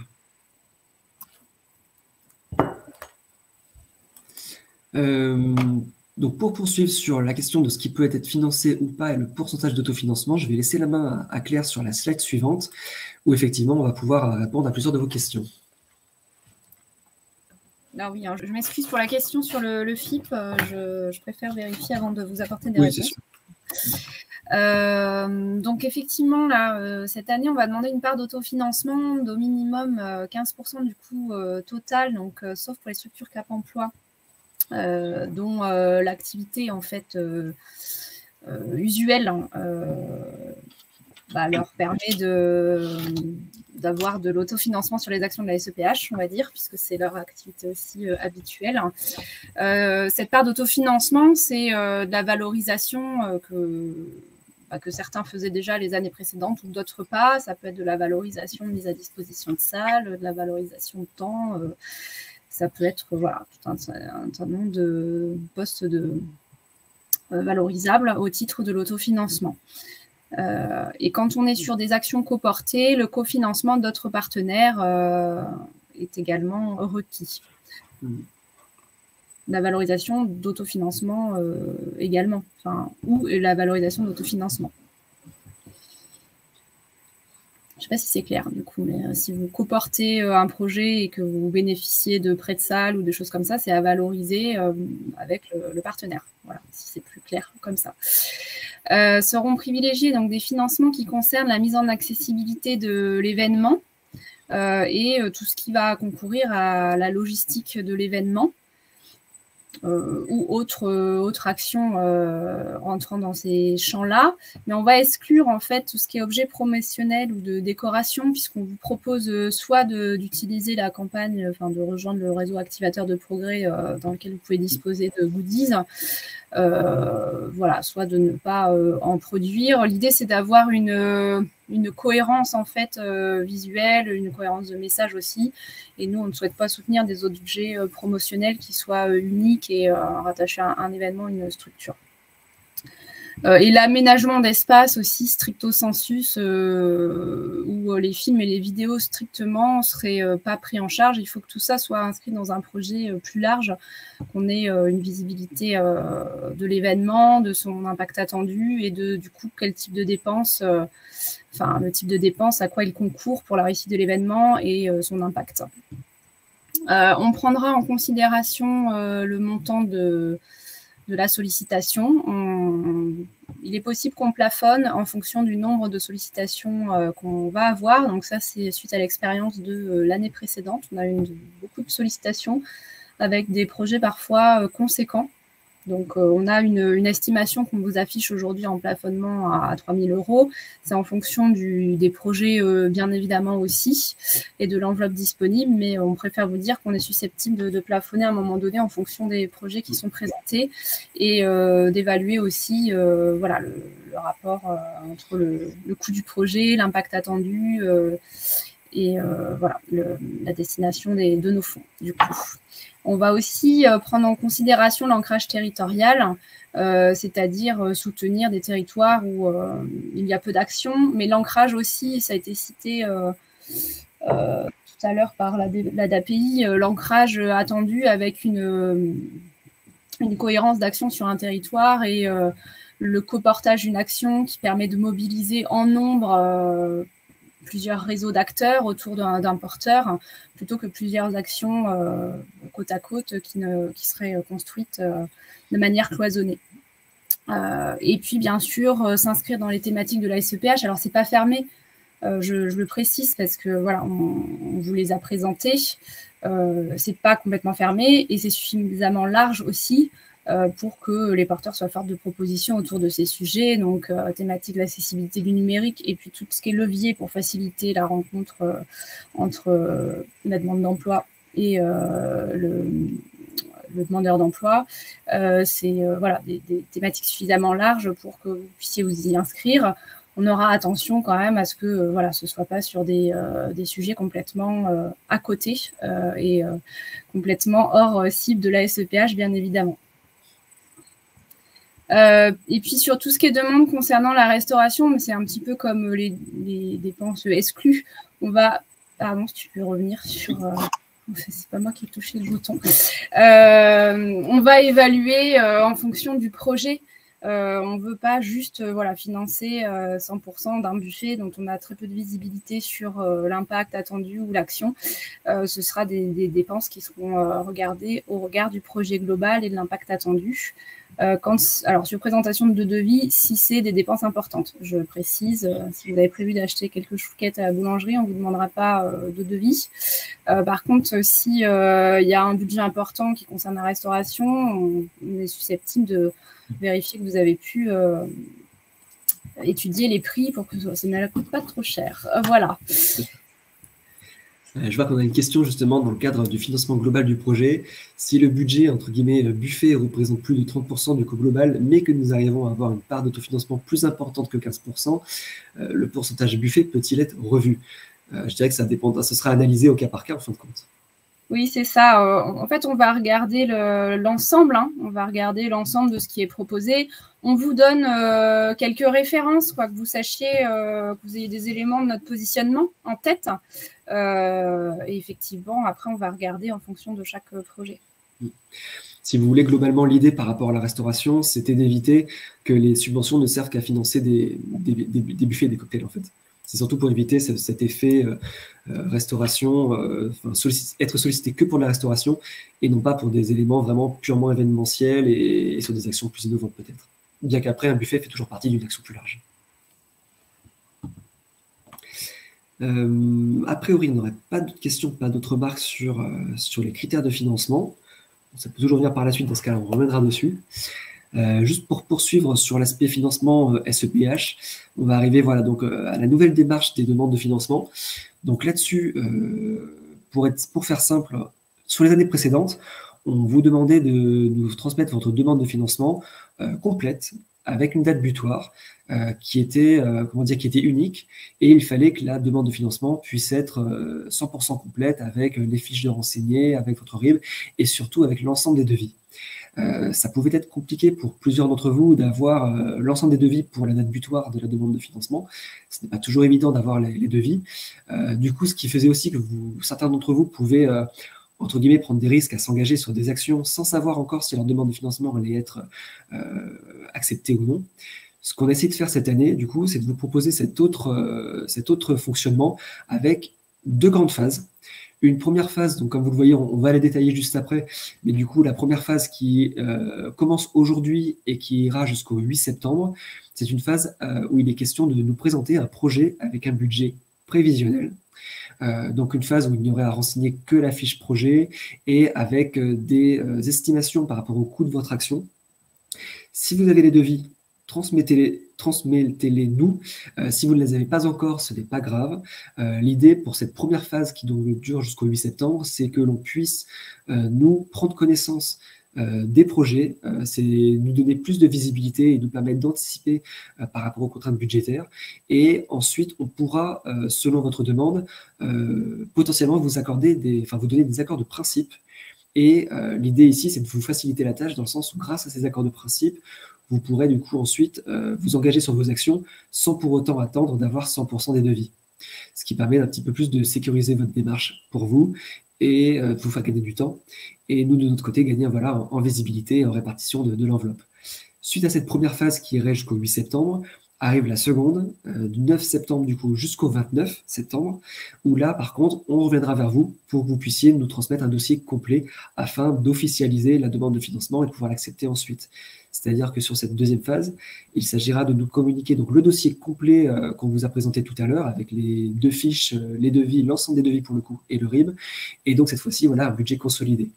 D'où la double colonne qu'il y avait sur la fiche projet avec la phase prévisionnelle et la phase consolidée. Et la troisième étape, l'accord de financement officialisé par la GFIP.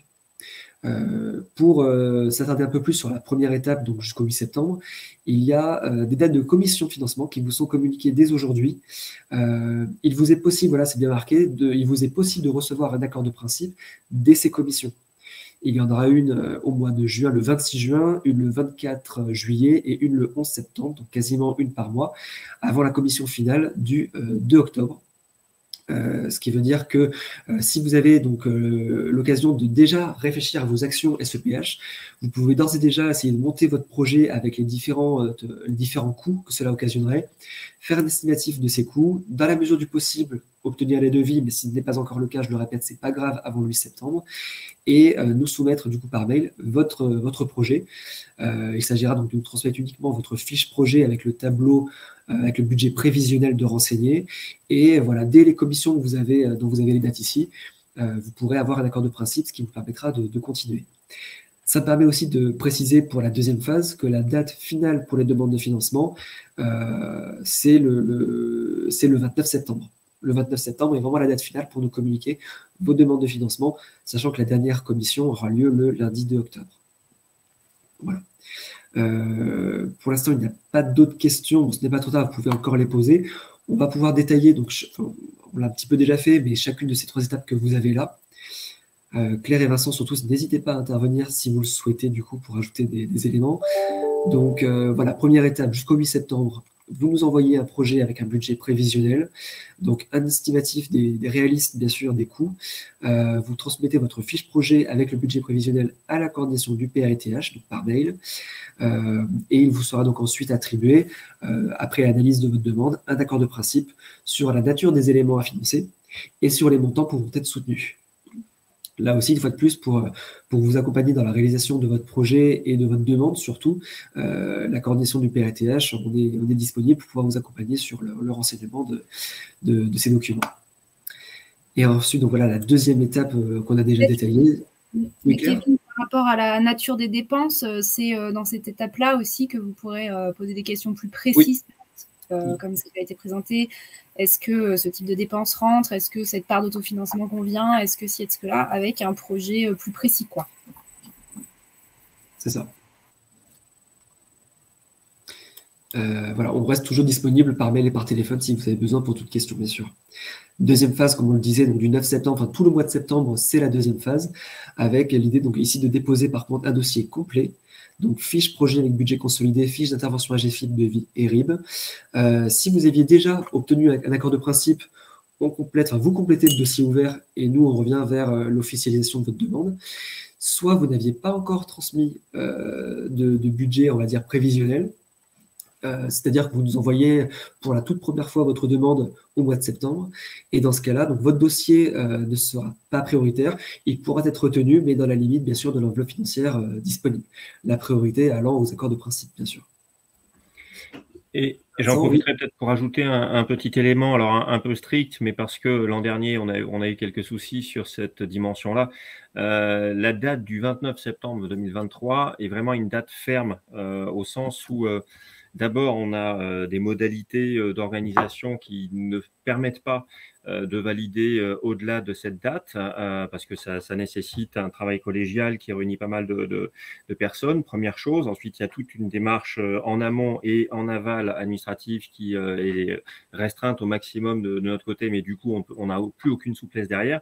Et puis enfin, comme vous l'avez noté, on aura également un budget qui n'est pas extensible non plus. Donc, ça fait autant de critères qui font que enfin, voilà, s'il y a un truc qui arrive le 30 septembre, on n'en tiendra pas compte. Alors, voilà, c'est juste pour vous prévenir qu'on ne soit pas accusé d'une sévérité indue. Voilà, on a vraiment ouvert au maximum en amont la démarche pour prendre note de l'expérience de l'an dernier de manière effectivement à ce que tout le monde puisse vraiment proposer des projets le plus en amont possible et avoir vraiment de la décision le plus tôt possible pour pouvoir s'organiser. Et ça, on a essayé d'y répondre et c'est à vous de nous dire si ça vous semble une bonne réponse. Ensuite, voilà, par contre, oui, le 29, c'est le dernier délai absolu. Il n'y aura pas de négociation ni de souplesse à prévoir. Ouais. Et enfin, donc nous arrivons, merci pour ces éléments sur lesquels il est important d'insister. Et enfin, nous arrivons sur un véritable accord de financement où là, c'est l'AGFIP qui officialisera et vous communiquera la décision d'accord de financement avec le contrat d'action.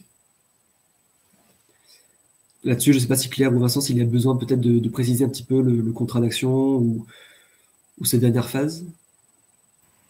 Non, c'est nos modalités de contractualisation sur des subventions. Donc, voilà, on se calque sur ces modalités-là. Et non, il n'y a rien de... je ne crois pas qu'il y ait quelque chose de particulier à dire sur ce point, sauf si vous avez des questions. On peut peut-être juste rappeler le rythme classique, hein, donc dans le cadre des demandes de financement. Ça se fait en plusieurs temps. Le premier temps est que nous envoyons donc un contrat d'action et une annexe à signer qui formalise absolument notre engagement financier. Et ensuite, il y aura un second temps dans lequel, qui est bien évidemment détaillé dans le contrat d'action, avec des échéanciers pour dire voilà, à telle date, nous attendons le bilan, les factures, etc., etc. Voilà, tout le formalisme est là. Donc, mais vraiment, il y a un temps de signature au départ et puis ensuite le temps de la production des pièces d'échéance. Sachant donc la plupart du temps, oui, c'est un bilan qualitatif, quantitatif, et puis les factures qui vont bien. Sachant que l'idéal étant naturellement que les factures correspondent au devis. Je sais que je me répète d'année après année. Et puis il convient également de s'assurer que le mécanisme soit bien compris.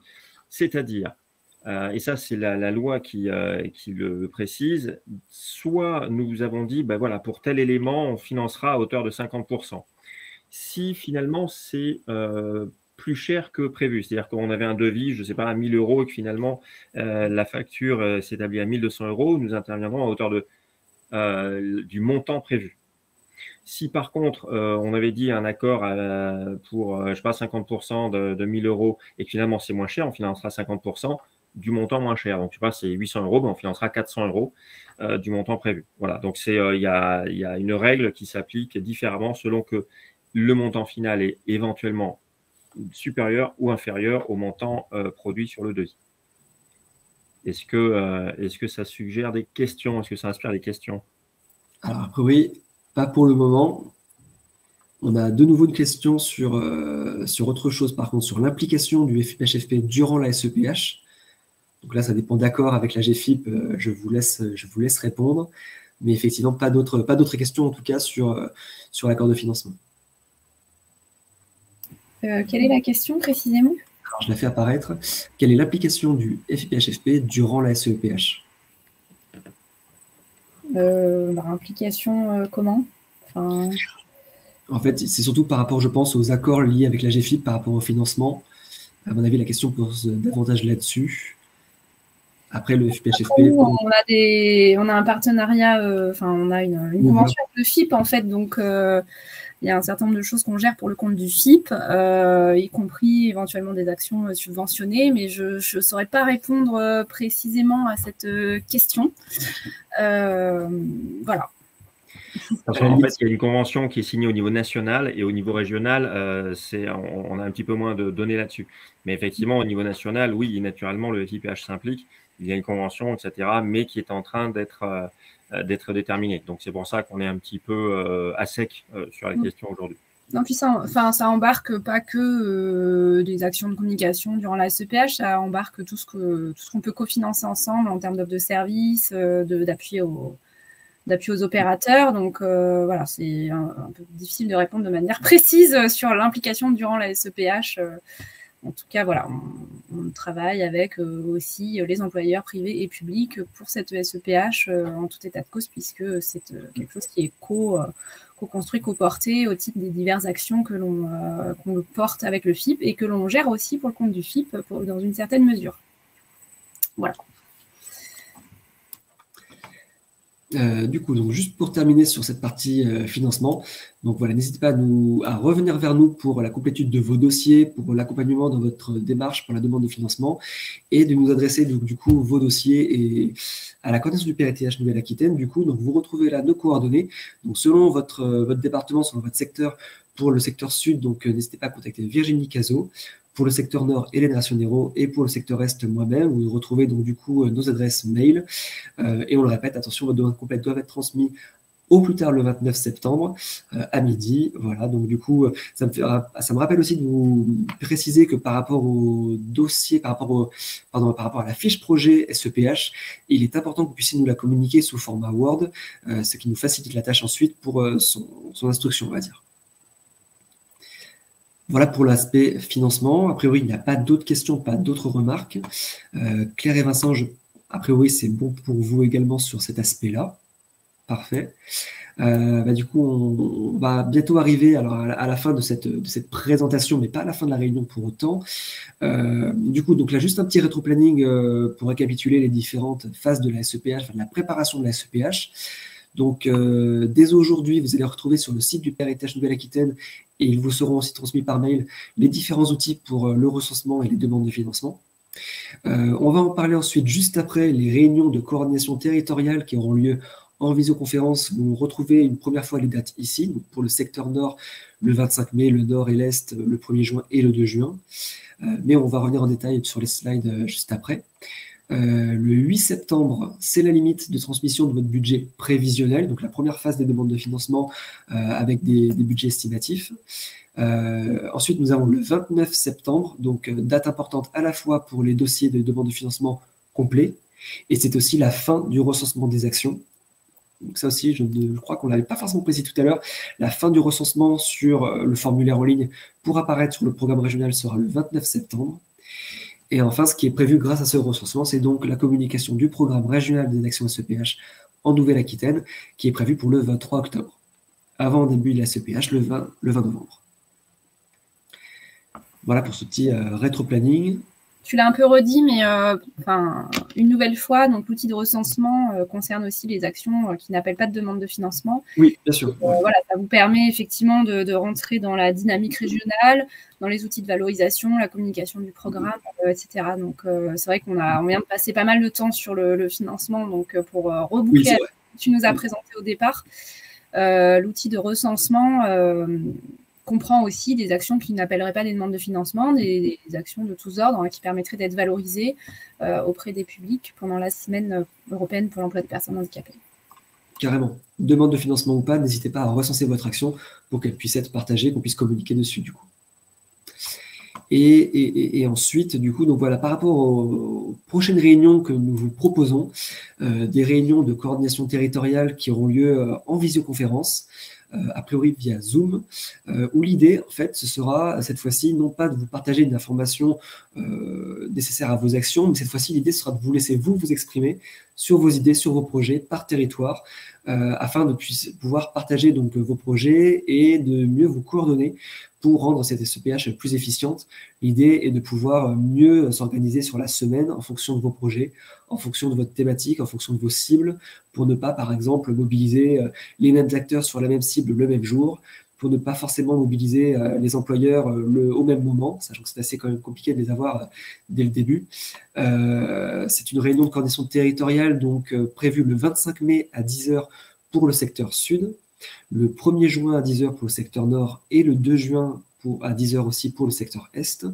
Nous allons vous envoyer par mail les modalités d'inscription. Donc voilà, par Zoom, je vous le redis.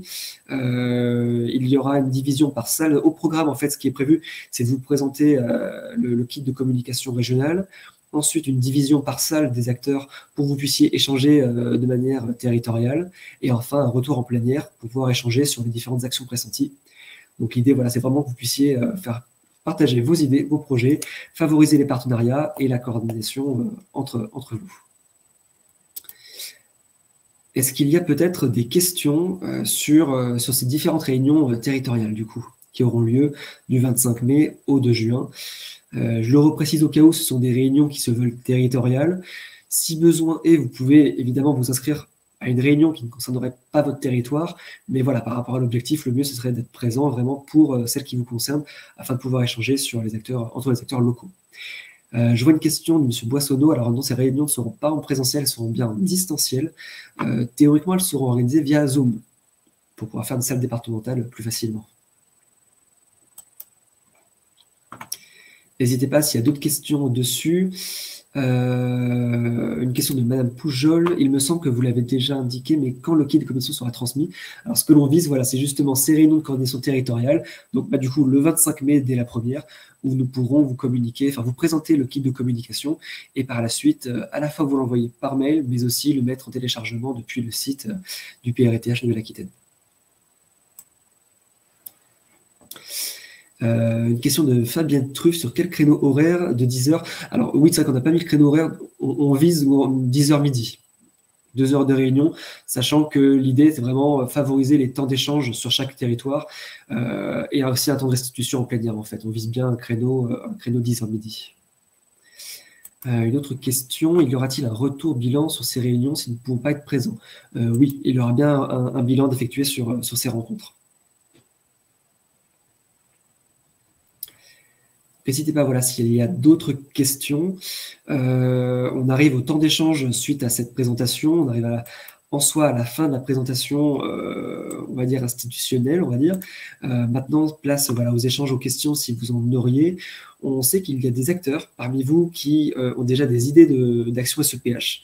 N'hésitez pas à peut-être déjà nous en faire part. On sait notamment qu'on a l'association Différents et Compétents qui cherchent à développer des actions SEPH et potentiellement à pouvoir nouer des partenariats. Je ne sais pas s'ils sont toujours parmi nous, si Différents et Compétents sont toujours présents. Voilà, n'hésitez pas entre guillemets, à venir sur scène. Normalement, vous avez l'onglet en bas des vignettes. Sur les onglets micro, caméra et ainsi de suite, vous avez normalement l'onglet monter sur scène pour venir prendre la parole. Donc, n'hésitez pas à la prendre.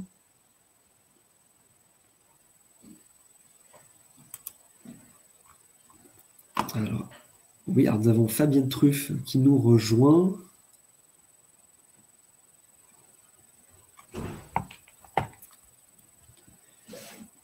Je ne sais pas si Fabienne, si tu souhaitais prendre la parole ou si c'est de fausses manipulations, peut-être. Non, non. Bonjour Fabienne. Vous m'entendez? Bonjour à tous. Non, j'étais curieuse d'en savoir plus sur Différents et Compétents. Quels étaient leurs besoins, leurs idées ou leurs suggestions et propositions. Voilà, c'était plutôt de la curiosité par rapport à ce que tu avais proposé. D'accord. Alors c'est vrai que Différents et Compétents étaient déjà revenus vers nous, pour leur projet SEPH 2023. Ils n'ont pas l'air d'être toujours parmi nous malheureusement, mais on pourra te communiquer leurs coordonnées.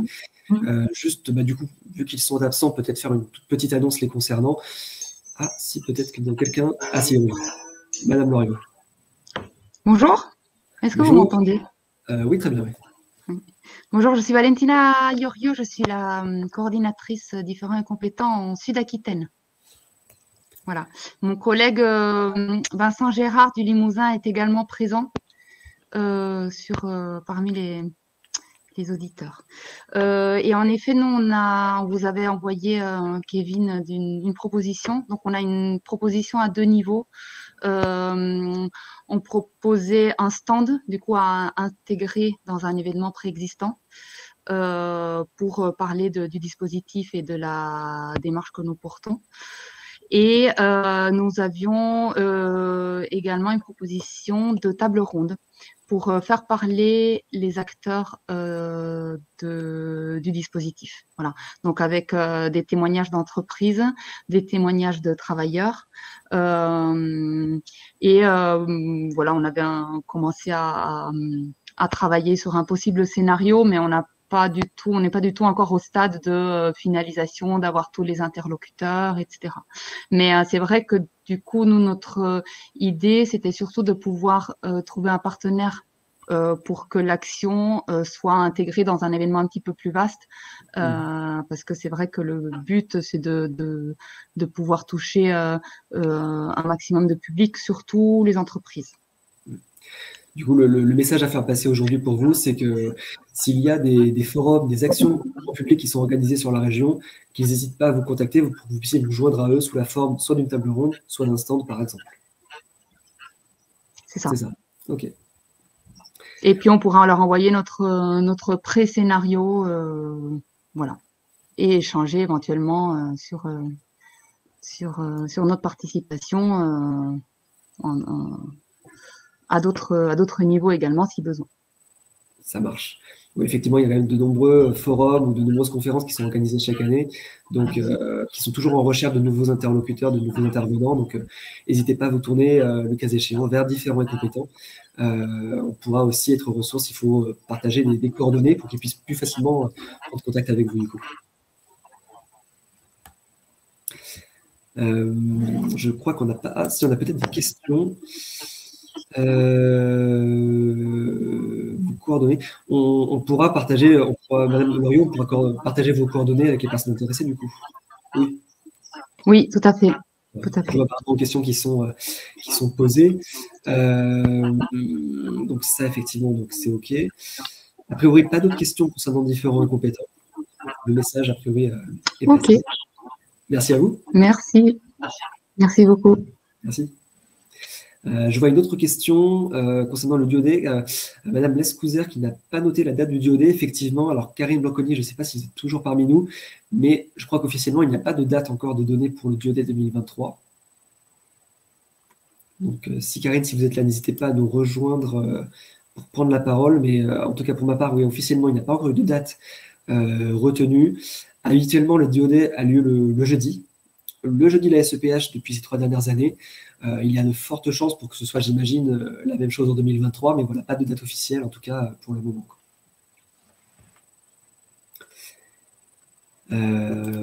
A priori, on n'a pas d'autres questions, pas d'autres remarques pour le moment. Pas d'autres interventions non plus. Si vous souhaiteriez, du coup, parler de éventuellement de vos projets, vous avez des questions à répondre dès aujourd'hui. Dans ce cas-là, je pense qu'on arrive à la fin de notre présentation et on peut vous donner rendez-vous aux prochaines réunions qui auront lieu, donc je le redis, pour le secteur sud le 25 mai à 10 h, pour le secteur nord le 1er juin à 10 h et pour le secteur est le 2 juin à 10 h. Via Zoom. Merci beaucoup, merci à tout le monde. Et merci, à très bientôt.